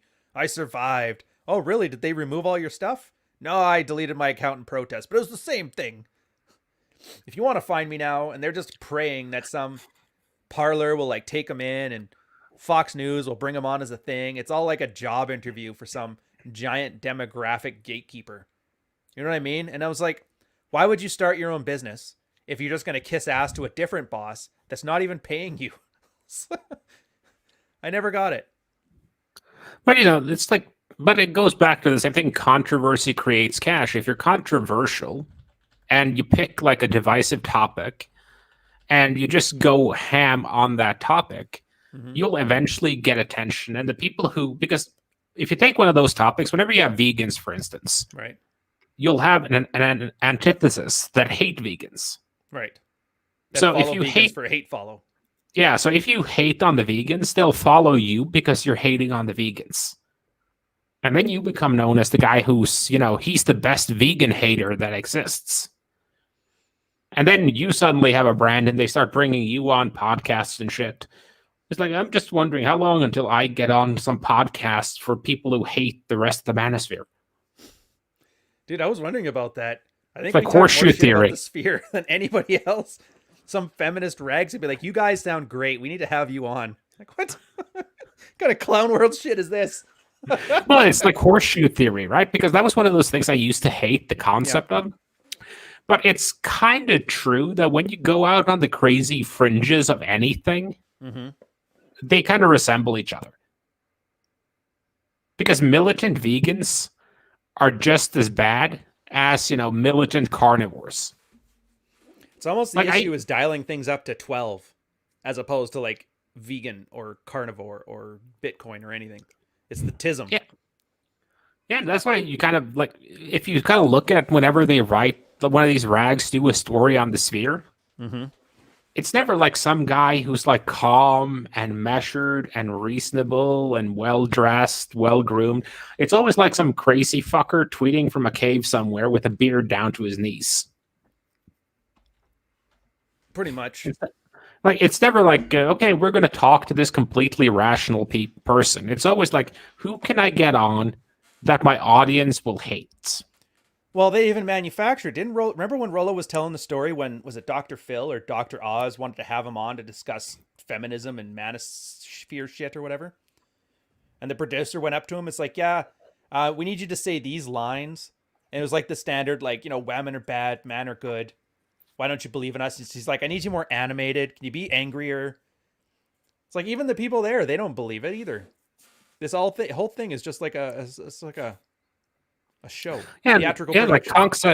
Like Kong said in chat, it's all about eyeballs. Mm-hmm. And that's why debates aren't productive anymore, because debates used to be like you had two people who were competent on a topic debate that topic in order to further both their own knowledge and educate an audience. Now it's performance art for an audience. Yep. You want to do the debate so you can perform for your crowd and ideally pull someone else in. And that's pretty much it. And the guy you're debating is doing the exact same thing back. It's almost like what do they call it? You know how there's classical debates and then there's modern debates? It's almost like a postmodern debate. Like where classical debate, if you guys don't know, classical debate is like two orators talking essentially to an audience trying to convince them of one point or another is a stronger point. Modern discourse has where you don't go for the ball, you go for the man. He's a misogynist, so we can disregard everything he says. Or, she's a feminist, so we can disregard everything. Now we're at the point where it's like the argument's already been had. Whoever gets the bigger audience at the end of it is the winner. Doesn't matter what's been said. Yeah, that's why I liked watching those like old Christopher Hitchens debates where you did like the Oxford style, where you had like a proposition. Yeah. And they measured the audience going in. What side of the proposition do you fall on? And then you go in, you have the debate, and then you measure the audience going out to see, who was convinced, like who did the best job of making their point. But then it got to the point where, you have truth doesn't matter anymore. Facts don't matter anymore. Only, ethos matter. Yeah. Now it's like pathos is running the ring. And it just comes back to, in my opinion, the fact that we don't really want facts. We don't actually want to think. We want the guy who yells loud. We want the guy who's easy. And we want the guy who makes our side look, well, he wants the guy who makes the other side look weak. Like that whole debate thing with, I love the after talk with the Biden-Trump first debate, the one train wreck one. Oh, yeah. Because one person, because one guy was trying to at least answer the moderator. The other guy was just taking pot shots. And it's not a judgment on anything, but it kind of showed like both of them are playing to an audience. And Dawkins had this down to a T back during the New Atheism days, where he said, because he got the question, why won't you debate young Earth creationists? He said, well, I'm one of the world's most well-renowned evolutionary biologists, and I'm a professor at Oxford. If I debate this guy and they see me on the same stage, that gives them credibility, and it makes the audience think, there's actually a debate to be had there, and there is no debate. The debate is settled. Which sounds great, too, but then realize he's the same guy who, invited all the Atheism Plus kids that thought they could do it, too, and then chicks sold him out for the smallest boost in clout, and then ruined everything. Thirst is fucking overarching fear at the end of the day. Well, I think not being able to get laid and not being able to propagate the species is probably the one deep-rooted fear. Mm-hmm. Because I think if you take all human fear and you kind of distill it down to the archetypal fear, it's dying before you can procreate. Fair point. I think that's all other fears stem from that one fear. And we get layers on it, and that's kind of the problem we have as a species. We have a tendency to kind of make a mountain out of a molehill in a lot of our stuff. So you have to dig through a lot of dirt to kind of get to the core of things. And the problem with that is, we may take mating, which is essentially go up to a girl, make her wet, and get your penis inside her. And we built these convoluted social structures and convoluted interpersonal structures on top of that. So it's no longer hey, do you want dick? Okay, here's some dick. It's no longer that. It's much more complex because even like single cell organisms can mate. But Right. we made it into like a complex song and dance. And we have to actually have dudes like us sit here on a fucking Saturday talking about how to mate. We've written tens of thousands of words, hundreds of books, hundreds of podcasts on how to get your dick wet. And every other species on the planet gets this without ever uttering a single word. Well, every other species on the planet gets this because nobody's trying to manipulate them into not getting it. Like, we really are sabotaging ourselves, species wise, which, I mean, whatever, who cares? But think about it too. That manipulation is just the same thing. That's them finding like novel new ways to do their strategy. Fat chicks tell you that, fat is beautiful and they shame you into wanting to have sex with a fat girl because they get theirs, even if you're manipulated. Politicians can make billions of dollars and get flown over to Epstein Island because, hey, as long as you believe that the other guy's taking your guns, you'll give me money so I can go to the island there and find myself some Gauguin poon. You know what I mean? There's an art history joke for you. I wonder how many people got that. Probably nobody. That's fine. It makes me sound much more intelligent than I really am, so I'll take it. Pedantics. It's for everybody. Man, that degree in art history is really paying off there, dude. Dude, you joke. Art history is like a philosophy degree, but at least it's pretty. Fair enough. Yeah, well, Ryan has been kind of slacking on combing his hair ever since COVID kicked in. A little bit. What? So, dude. All right. Is this still on about a thing? Let my hair be messy. Let me tuss it around. Do you know how long it is right now?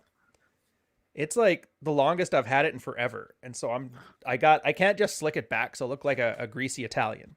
I can't just comb it to the side because then I'll have like the 1990s like Spider-Man 3 thing. So at this point, it's either get messy, shave it, or pray that COVID stops these quarantines so I can go back to a goddamn barber. Yeah, the funniest thing about this is like one of our first podcasts ever with this show was talking about how guys should get their haircuts. Oh, yeah. Every 3 weeks. Besides, yeah. And look, I went so far as I bought the clippers to trim the sides down, so it's still like got an undercut look. So I'm trying my best, guys. Don't blame me. Blame Dougie Ford and his paranoia. COVID restrictions. Well, it was actually a good thing good question in the chat, though. And from Bokril Magnificent. With this knowledge which is written, created, why should new creators in the sphere create then? Because you want to. You don't need permission. That's just it. Well, hell, let's look at it this way. Everything's already been said, but everybody said it their own different way. And everybody has misinterpreted it 100 different ways already. So there's always the chance that you're the one guy who put the correct combination of words together to get the one guy who didn't understand it before to understand it now. Part of it is that from a selfless perspective. From a selfish perspective, there is nothing I find that works better on clarifying your thoughts than writing. And if you write a book, you have to clarify the fuck out of a lot of thoughts. And so there's also want to put out that or a video too. And the same thing, there's other skills that come with it. Do you honestly think that Carl and I, after we finish this, and let's say we're done with the sphere, and we're like, all right, fuck the sphere, we're out of here. We can't start a podcast or do a video on any number of other topics or other spheres? It's transferable. Yeah, and I think also I think MLD kind of had it right here because the space has been talking about body language for 20 years. Mm-hmm. And he actually went out there and did a really comprehensive video series and course on it. Mm-hmm. And I think that's the kind of thing new guys should create.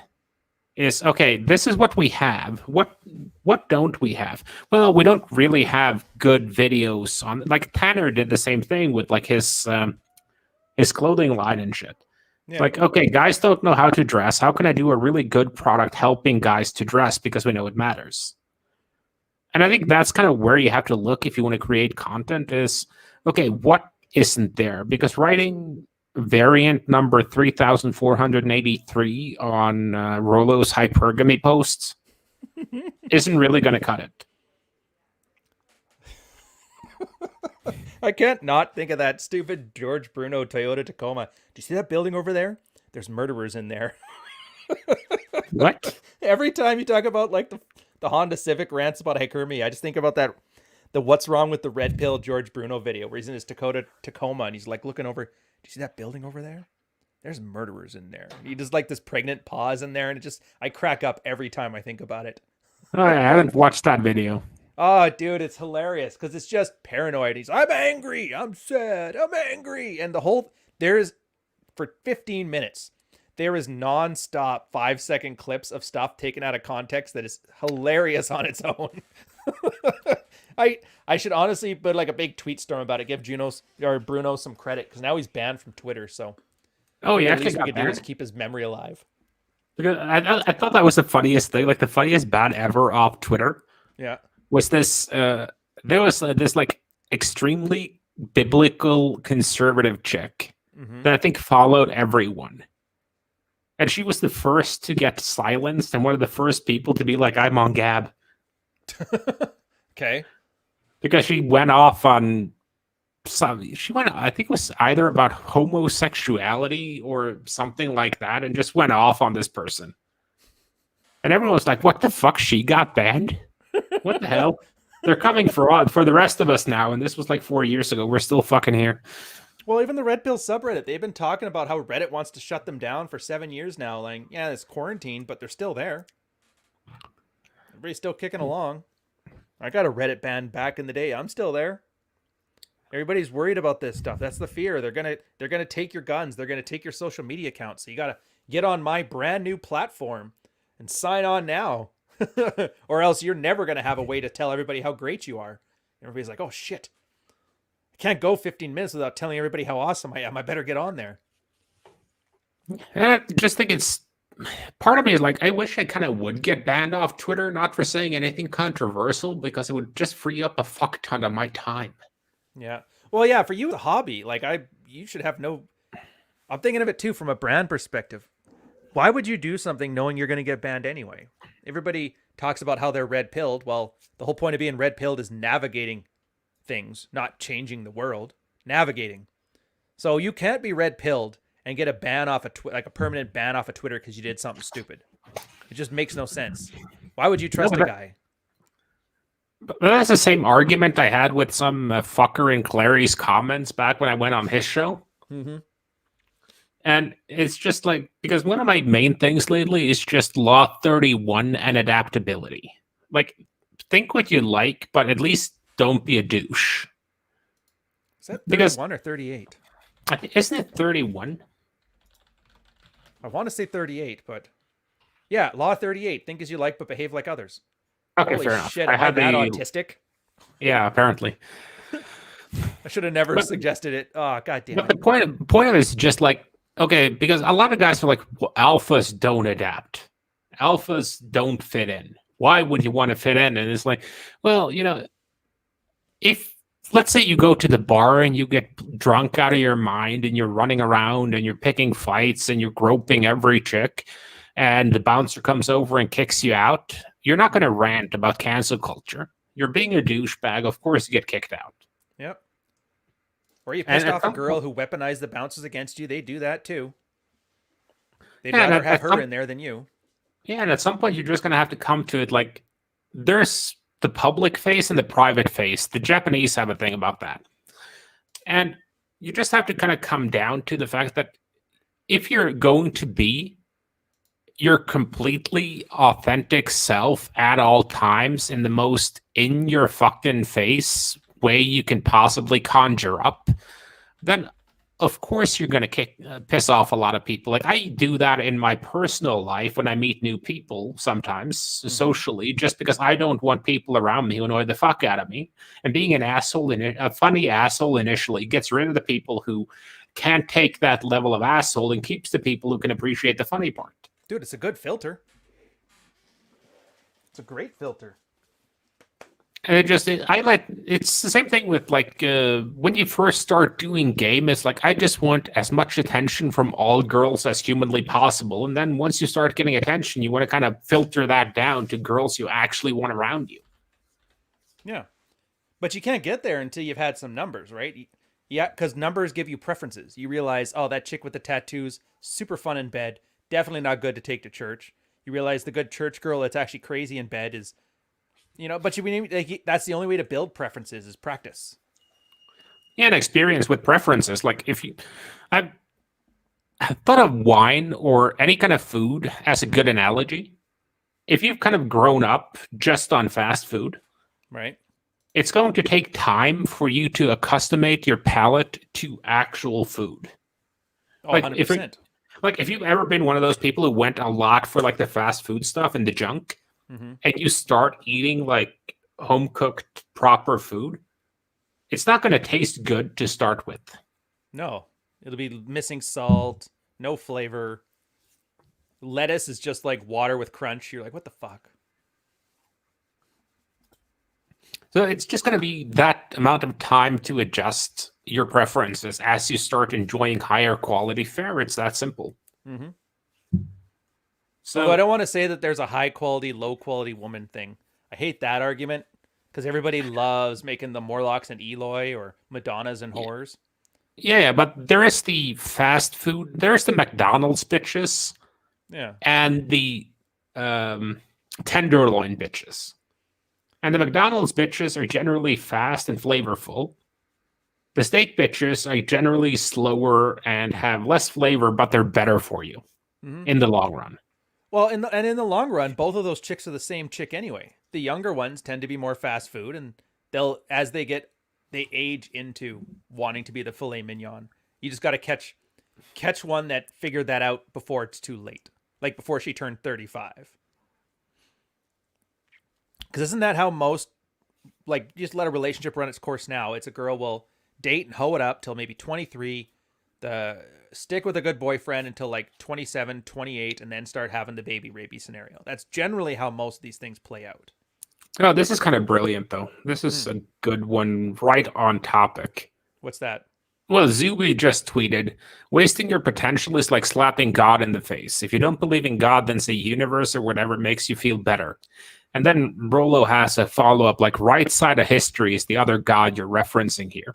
And I kind of want to agree with it, but I kind of hate that right side of history thing because it Well, kind of yeah. goes because I've kind of worked a lot over the years because I lost a bunch of fucking money in the stock market back in like 2005, 2006. Oh, So we I, all did.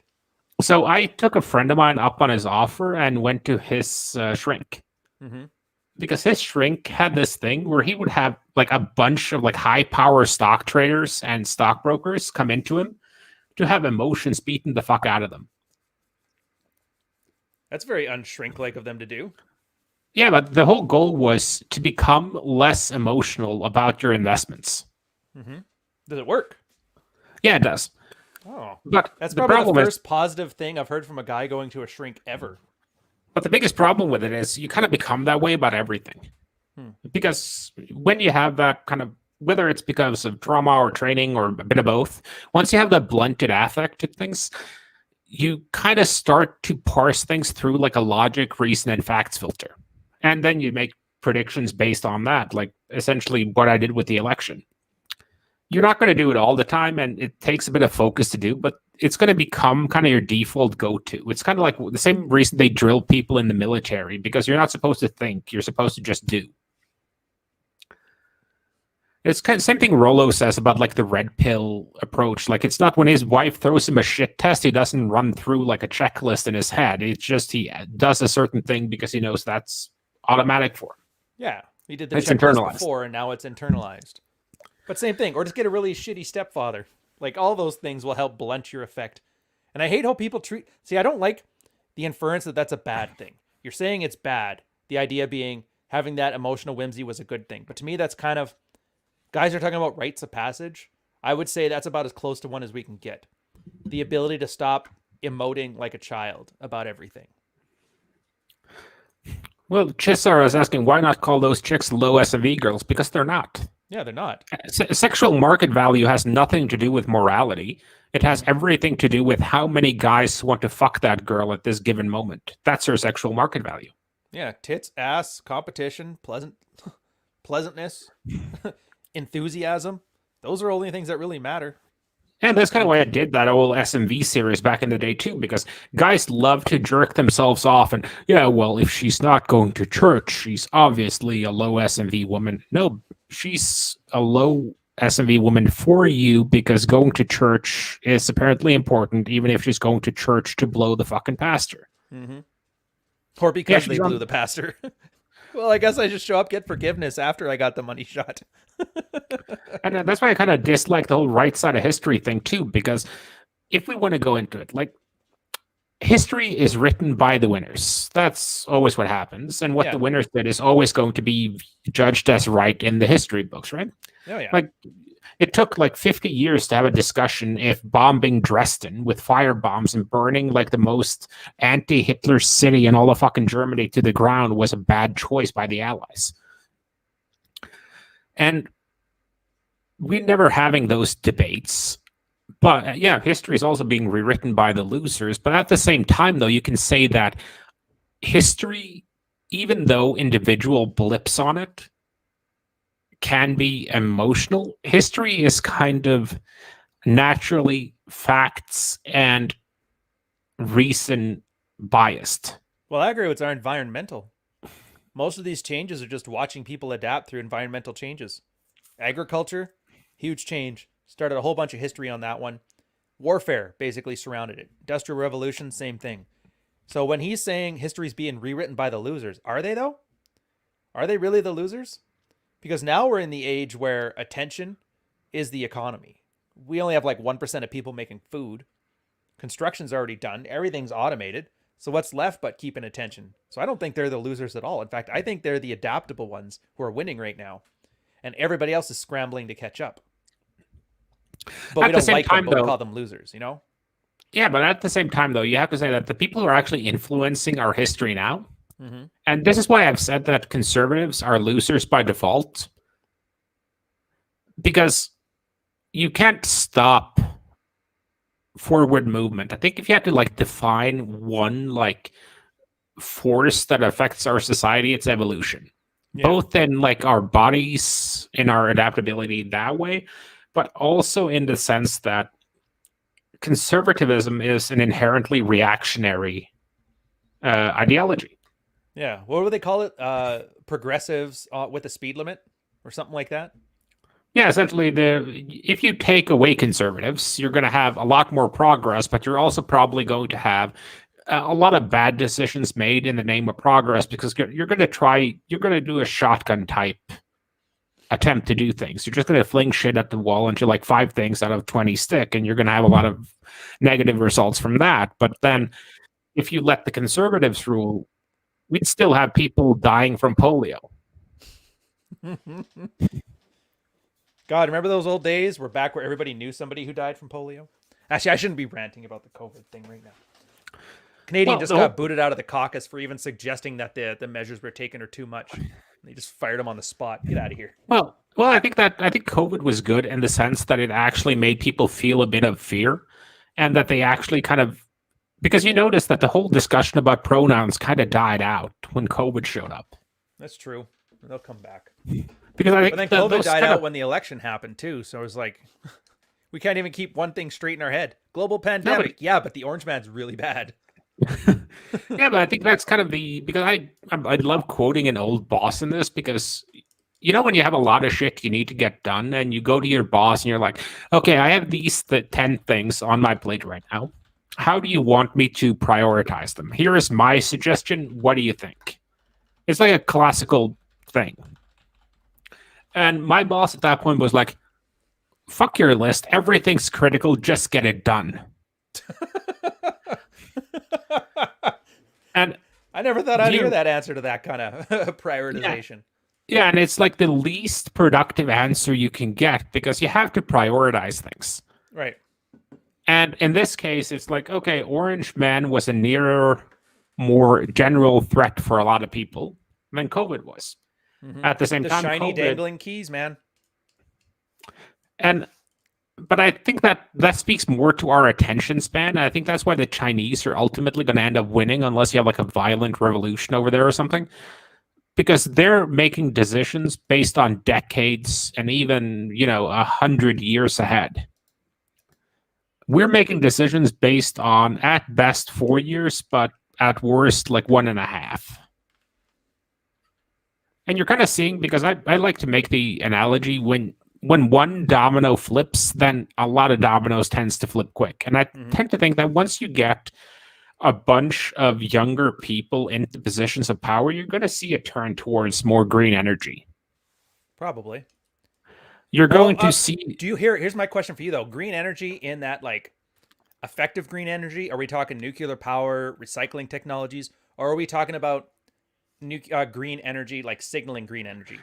Electric cars that cause more damage with like the chemicals in their battery than good from the environment, or how it's I think it's a bit of power. both. The coal power plant over there is all the pollution, but your electric car here is fine. You know what I mean? The two differences. Yeah, like my personal take on it is just that both of those, we can debate those afterwards, but I think overall it's a bigger part of one big bowl. Yeah, you're going to have the electric cars, you're going to have the pointless signaling, but you're also going to have like once we come out of this pandemic and they start dropping out all the stimulus packages, they're going to be tuned towards sustainability and towards green quote unquote companies.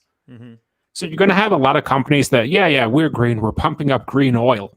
And then you're going to have the companies that are actually making a difference, because I don't think we're going to come out of this by cutting our standard of living. I think we're going to come out of this through technology that kind of maintains our standard of living, but makes being green easier. Yeah, of course we will. That's. I'm surprised that's not painfully obvious to everybody. They've been ranting about oil, but everybody's still driving here, there, and everywhere, or their shipments are still coming in from Amazon on a truck. Cows are still farting in the atmosphere. It's basically that. We're not going to change. With social media being our main method of communication now, social signaling is always going to be cheaper than hoping that word of mouth spreads. So people are going to be starting to signal that they're green, but they may actually become 10% more green to be able to signal that they're green, and that's going to move the dot a little bit. Well, will it though? Because there was some research on this, actually. I can't remember the name of the study. I got to go look it up again. But they took the sample size of people and they offered them things that were effective for environmental change, but they had no social signal to it at all. And then other things that were ineffective but had a social signal. And people predominantly chose the latter. So they don't really care about the environment. They just care about the signaling. But unless you have a company that's doing kind of like what we're doing here, where we kind of know what the grift is and we're using the good parts of the grift, but trying to deliver solid content, unless you get like a purge of those companies, and it doesn't look like it's a popular way of doing things. I don't know. I'm just not as optimistic as you is all.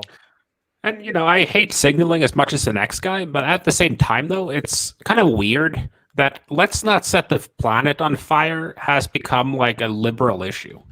Because you would think that conservatives would want to conserve the planet. No, they do still, but like hunting, culling herds for, hunting grounds, that kind of stuff. They're still into that stuff. They just don't do the big, overarching, world-changing projects. It's always local stuff. But the way I see it, I mean, it's going to not solve itself, but once you get those subsidies flowing in a different direction, it's going to happen. And once you start like Cesaro, I was about to say, it says here he lives in a Latin American country. They have a project at Senate to make electric cars cheaper. You have this kid who was ignored in favor of Greta Thunberg, who kind of came up with this whole project to clean plastic out of the oceans. Oh, yeah, he made that bacteria that was able to break down plastics faster. Yeah, you have major companies now doing projects to come up with how you recycle plastic. So you have a lot of these things, and even things like cell phones. They contain quite a lot of rare earth materials that are highly limited. Like there are 2 sources on the planet limited. China and then whoever China decided to fuck with. And we're going to have to start recycling that if you want a new fucking iPhone every year. Either that or we're going to have to give up smartphones. Yeah, well, if you got space mining and, you build a Dyson sphere around the sun... You start with big. Start with wireless satellites that can actually capture solar power and transmit it down to the surface of the planet. I think we're going to end up the there. problem now. Now you're saying the problem is going to be space debris is going to make getting into space improbable. So that's the new green tech Black tech. Well, you're always going to have problems. It's just a matter of, shifting. Well, isn't that all we do, though? Shift problems forward? Probably. Like, some dude is scared of dying of polio, so he comes up with a vaccine, which means that now some other opportunistic infection is going to start killing people, and then they fix that, and then some other opportunistic infection show. Like, we have to have, like, things that kill people.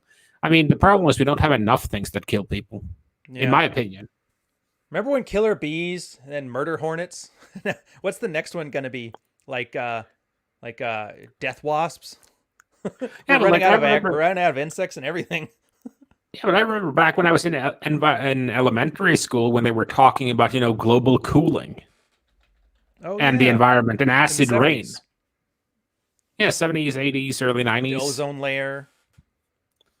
What was the other one? Even Highlander 2, that was the whole theme, was that they had to make a fresh ozone layer, and then they shipped some Highlander shit in there. So you have all these freaking things, and I think we are kind of built where we need to have problems and we need to fear things. But the problem is some idiots have learned to weaponize that on social media. Mm-hmm. At the same time, though, like, let's say everyone started eating healthy and there were no fat bitches, like it's going to be the show topic later today. Like, can you imagine if the U.S. dropped to not to be, like, let's say all of the U.S. dropped to a BMI of 23? Like, the food industry would crash. They'd have to. Yeah, there's not enough supply. No, not because of that, but there's not enough customers if everyone in the U.S. started eating like 2,300 calories a day. They would change production, though. You'd start seeing those, like corn is super easy as a crop, but there's a lot of crops that are harder because they're more expensive, but there's not a lot of demand for them. That really depends on how elastic the industry is. Like how easy to shift your cornfield into asparagus, or I don't know, shift your really shitty cows into like Wagyu beef. That's something I don't know. I don't know how easy that is to shift, because I know it's bad because toilet paper had a shortage because commercial toilet paper brands didn't know how to switch to residential toilet paper very quickly. And that's why everybody couldn't find toilet paper on the walls. Meanwhile, the company's stocked full, but nobody's pooping at work. But I mean, that's fine. We have all this advancement on this global supply chain anyway. Amazon is pushing the frontier on that. Here's my question, though. Is that the next advancement? The ability for all of our resource gathering activities to gain the same versatility as like an Amazon shipping label is? Like, imagine that every year you could base your crop on what is going to be the best crop to grow and completely change your entire agriculture over thousands of acres on like a snap of the fingers. Well, I think that's going to be a major. I also think that ultimately, I think we're going to end up with a world government. Yeah, should be fun. Well, just on the basis that ones now, though. No, but just on the basis that if you look at how we've moved in the last 500 years, like if you go back 500 years, Germany wasn't a country. No, there was like 20, 30 broken into like 20, 30 different principalities. And the same thing was the case in all of Europe. And 500,000 years before that, all you had were tribes. And go back before then, you had like family groups like 30. So it gets bigger and bigger, and I think ultimately we're going to end up with like a global world government, or we reach the max. Like there's always the potential for a ceiling, and maybe the nations, maybe we're at the ceiling now, and that's where all these changes are showing. And then this is it, and it just becomes like a constant, steady state of maybe even continents. I don't know, you know what I mean? Yeah, you could also end up with a fracturing where you break down countries into smaller units like the Swiss canton, but you have an overarching framework to that. Mm-hmm. Because like, as someone who's traveled quite a bit, I really appreciate the fact that I don't have to bring like 50 different adapters when I go traveling because people have different electrical plugs. Oh man. I remember still having, when we were sailing and I'd go to like 5 different countries in 3 months. And so I'd have 5 different currencies of various denominations in my wallet. And I was like, I didn't even know what to call it half the time. We just called them Scoobies after a while because we're like, which one is which? I don't know.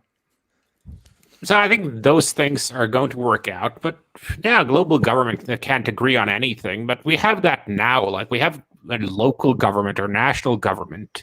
Nobody can agree on anything. that can't agree on anything. And I think ultimately we're just going to have to come down with like the least common denominator of what we can agree on, and the rest has to be left up to the individual or on a local level. Well, I'd argue we already have a global currency. The US dollar is essentially a global currency. People will trade in it, people will accept it, even if you can't pay your taxes on it. The local level can convert it back to their own currency. For the most part, I'd say we do have a global government. I'd say that globalism is essentially our global government. It's just that it's not what you would think of as a government. Instead, it's if I want to trade to China, and have an airport that goes here, an airport goes there. All the airports kind of have very similar regulations about what you have to do to get on a plane to go here, there, and everywhere. So we kind of have that central control without a central authority. Yeah, and I think you're going to end the up biggest market will tend to drive people towards that solution, you know? Yeah, and whatever solutions is the best one. Because the best solutions will tend to win out over time. Mm-hmm. Like a mixture of what's most efficient and what's most robust. Those will tend to win over time. Yeah, we won't live that long, though. You and I might be around to see it. No, probably not, but I'm just happy if I get to see some real movement on the areas of government that I actually care about. Oh, I'd love to see a flying taxi. We already got the video screens from the future. I just want flying taxis, and I want like food in toothpaste tubes that's delicious. That was the only 3 things from the future I ever wanted. Actually, 4 now. But we kind of got it with Tinder. Remember Logan's Run? When Logan had like a machine, he'd hit the remote and it kept teleporting chicks in. He just flipped the channels until he found one he liked. I'd love that. That would be a nice one. That's kind of what Tinder is, though. Yeah, sort of. But I mean, just make it more efficient. Maybe some kind of like Uber driver, like pimp driver. Oh, I kind of suggested Uber, that, like Uber, but you're the pimp driver. Well, I actually suggested that Uber partner with Tinder, so you could swipe on a chick and then have an Uber go to her place, pick her up, drop her at your place, come back and collect her in like an hour and a half. Dude, that's hilarious. And is like the car comes with certain perks if you want to get the black service. Like it comes with an extra pair of like walking shoes as opposed to high heels, something to clean herself up afterwards. The Uber driver could be like an alibi if the husband's calling and asking. You could say like, "Yeah, I'm at the medical clinic. There seems to be a problem, but we've dealt with it. Thank you, sir." Yeah, you could also get like a 3-party thing there, so you could get DoorDash in on it, so you could have the food, the Uber, and the chick come at the same time. Oh man, imagine the entitledness of some chicks when it's like, "I'm not gonna fuck you. You never even called my Uber Eats driver." Oh, you know, it's kind of like the what's the chick that posted earlier? It was a fucking hilarious tweet where some guy's on Tinder, and the girl is like, "Oh yeah, during the pandemic, I did an OnlyFans, you know, just to get by, but then it kind of caught on, so I'm kind of just doing it for fun on occasionally." And he said, "Oh yeah, that's cool, but we're not going to dinner now." And she's like, "What? Just because I have a fucking OnlyFans? No, but I'm not going to pay $200 and spend 3 hours to see you naked when I can see you on OnlyFans for $6.99. Oh yeah, I remember that. Fuck you. Yeah, I even said it was like, "Oh, it's pretty entrepreneurial, really cool." Man, that's where we are, man. Just got to deal with things what they are right now. Like granted, guys, we did like 2 hours of some pie in the sky kind of plans, a little bit of retro futurism and shit like that, but the world's at where it's at right now, and right now everybody's angry because they need something to be angry at. Every brand is like, "I'm going to make you angry at the shit that I want you to be angry at because I can solve that problem and make you less angry while I tell you how angry you are every day." Just get over that shit, and then the rest of it will sort itself out. And fuck, don't go to the goddamn DC debates. Like, everybody's getting arrested out of that. I guarantee you. Everybody. Yeah, and everybody I think it's going was arrested. Well, getting arrested is one thing, but just don't get distracted by things that you can't influence and focus on the things under your control. I mean, we talked about that on last week's Rule 02. Like, define a sphere of influence. Don't get drawn into like grand narratives and heroes' journeys where you end up fighting windmills and have to walk around with some freaking sidekick that annoys the crap out of you. Like, why would you do that to yourself? Like, if you're still here in 5 years, well, if I'm still in here in 5 years, kill me. But if you're still here in 5 years, I'm going to kill myself. If you're like, ask yourself, like, I've said this on Twitter too, like, if you spent like 5 years tweeting about fucking politics, you don't know the difference between capital and capital, and you're still underlaid, overfat, underdressed, and your life is screwed up, then what do you do with the last 5 years? I know it makes you feel better to tweet about that and you feel like you're part of the storm. Mm-hmm. But did your life get any better? Because my life doesn't change when the president or when the government changes. The tax bill is the same. They just spend it on different shit I disagree with. And I just have to listen to different fucking talking points. Pretty much. Like, I tend to like hold water for Trudeau more than I should because nobody likes him. At least nobody from our sphere of influence. But at the same time, I'm like, what's really changed?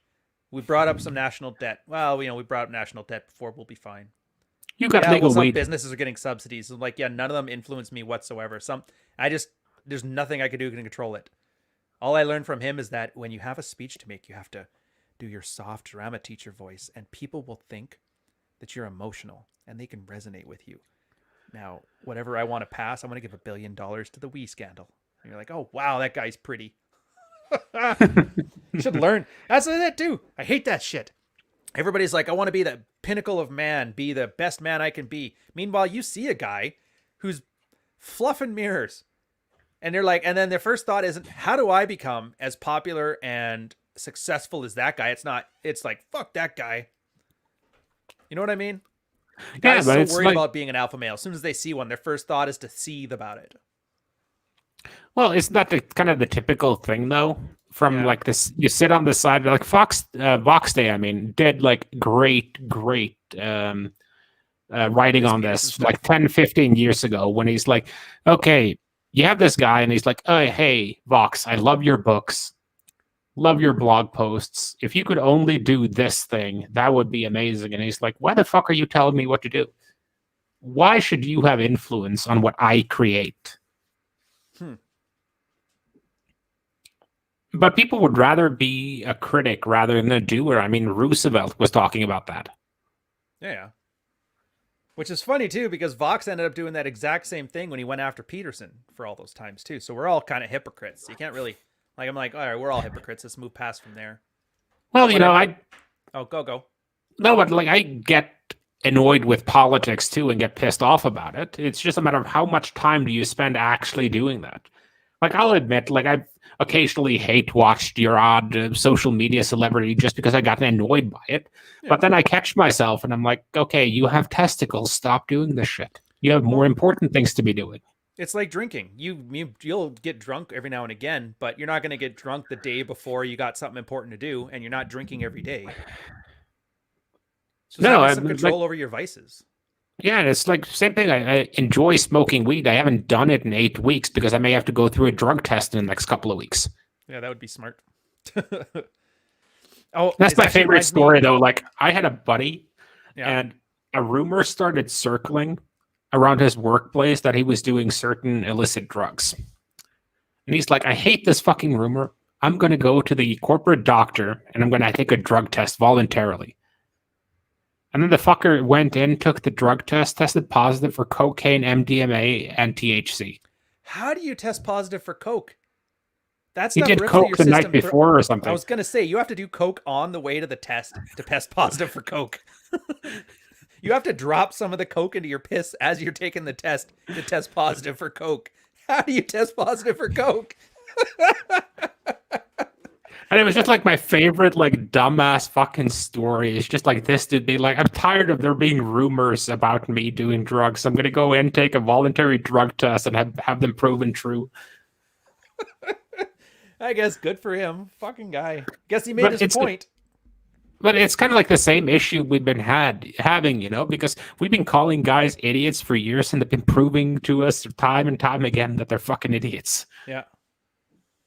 You'd think it'd make me feel vindicated too, but I kind of end up just feeling pity. Like I guess a part of me was hoping I was wrong and that MBTI was right, and Stedman really is the pinnacle of man, and he pulled it out of his ass, and that one workout he did was actually a regular thing and not just a PR stunt. But then, like, yeah, I don't know. Well, in a way, I never like to see. I never wish guys to fail because, like, I always think of that as being like bringing bad karma on yourself. And I know karma is kind of a bullshit concept.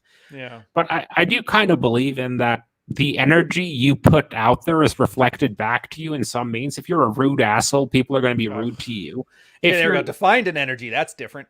no, but if you have good manners, people are generally going to show you good manners back, etc. Yeah. But at the same time, and I kind of cheer everyone on. I hope that people do well, even if I think they're fucking retards. But it kind of bugs me when people get so full of themselves that they go off calling everyone else a retard and whatever while they're doing it from the psych ward in a straitjacket. Mm-hmm. Oh, I know. I like being wrong so much. There's nothing you can tell me about it. I like, yeah, okay. Well, they just have to fail. They have to fail and hopefully learn, but they don't learn. I think people misunderstand that about cynics. Everybody thinks cynical people are just bad people and they shouldn't be cynical. It's like cynical people don't want to be cynical. Cynical people are cynical because they're tired of being right about being cynical. Well, Nobody do you think any red pill guy is like would hate it if like a girl would latch onto you at 19 and be your waifu sex goddess forever and she'd never get like all that shit and we're like, oh, it's just a blue pill fantasy. You think we wouldn't take that in a heartbeat if it actually existed? Like, who are no, you but kidding, man? I'm pretty sure Rolo would give up all his book money if girls stopped being hypergamous. Oh, dude, nobody red pilled wants to be red pilled. It's an adaptation. It's not a request. You know And what it's I the mean? same thing, like, yeah, and it's kind of like I was going to go into like you have people who are negative, you have neutrals, and you have people who are positive. Mm-hmm. And I generally tend to prefer going towards cautious optimism over being negative, just because being negative brings you and everyone else around you down. Being at least, okay, I think this is a fucking stupid idea, but it might turn out well, is easier to be around because no one wants to be around someone who shit talks them all the time. Tell that to Clary. Yeah, fair enough. Yeah, I But guess. Clary, What are you gonna do though? You got to be irreverent. Irreverent, I think, is like probably the best emotion for men lately. no, to be fair, doesn't Clary do all this podcast from like a trailer like 17 miles out in the Nevada desert away from people? I thought he was in Wisconsin. I don't. I can't tell from his accent. I keep thinking he's from Fargo, and he keeps telling me Fargo's North Dakota, and he keeps saying these words like I know what any of that meant. But I think ultimately an alpha slot is kind of in it, ego inflicted self destruction, and he's kind of into it because you kind of have to dial your ego back because being humble is actually a useful thing, and recognizing your own limitations and all of these things we've been talking about. Why I like the Don Quixote, hopefully I pronounced that right, reference is that he's a guy, the entire story is kind of about how he thinks himself much grander than he is. It's like the Count Munchausen. Yeah. It's the same thing. It's kind of blowing yourself up to be this grand figure when in reality, you're sitting there in a Toyota Tacoma ranting. And it's much easier if you're able to take a realistic view for yourself. And this is kind of what the entire second book is about. It's about coming up with a realistic analysis of yourself, your current situations, and what you need to work on and how to prioritize it in order to get away from there. And unless you're willing to like take your ego, let your ego be in the backside. Yes, you're in your mother's basement. Yes, you've read too many fucking philosophy books. Yes, you're 28 years old. Yes, you're broke. And once you can admit that and not be some misunderstood genius that everyone else just isn't recognizing, then you can start working on it. And bottle that shit up. Don't tell anybody. Oh, actually, here we're at time right now, but I'll end it on this story from the Patreon community. We had a little while back. I'm gonna anonymize it here because I don't want to just talk out of house, but it was one of those kind of situations. But the guy couldn't, like, he kept assuming other people saw it too. When girls didn't know about his insecurity until he told them, and he basically talked himself out of getting laid. It was like one of the most. I had to laugh, but it's like the funniest, most tragic story ever when a guy is so insecure, but nobody knows it, and he grabs defeat out of the jaws of victory. It's always funny because you're like, dude, she was basically waiting for you to fuck her. Yeah, I didn't fuck her. And like, maybe I should try again. It's like, no, because now she doesn't know that you're insecure. All that she knows is you rejected her, and she's pissed. So don't try again. Jeez, that one's done. So I would say, yeah, keep that shit inside. Don't tell everybody what you're insecure about, because they're not going to be there to pat you on the head and tell you it's okay, because they got their own shit to worry about. They like you because this guy looks like he has his shit together. Well, fuck, I better follow him. And he's like, I don't know what I'm doing either. Just don't tell anybody. Like, nobody knows what they're doing. Everyone is just kind of, it's kind of like, well, it goes back to like I think I said this about parents before. Every parent has a kid with the intent, I'm not going to fuck up my kid like my parents fucked up me. And they don't. They fuck that kid up in completely new reasons and new ways. All right. Let's end it on this one. I got your Gendernomics name wrong. So guys, look it up on Amazon, Gendernomics 1 and 2. Really good books. There's also audiobooks. I think Jack Napier has those on his Gumroad site if you'd rather have it read to you. Same with me, fuck files. Guys are in the chat giving us shit for not pitching this shit more. So you got those on Amazon, Kobo. Audiobook just came out in December. It's fucking taken off like hotcakes, which is crazy. Super humbled by you guys there and your support on that. But thanks for showing up. And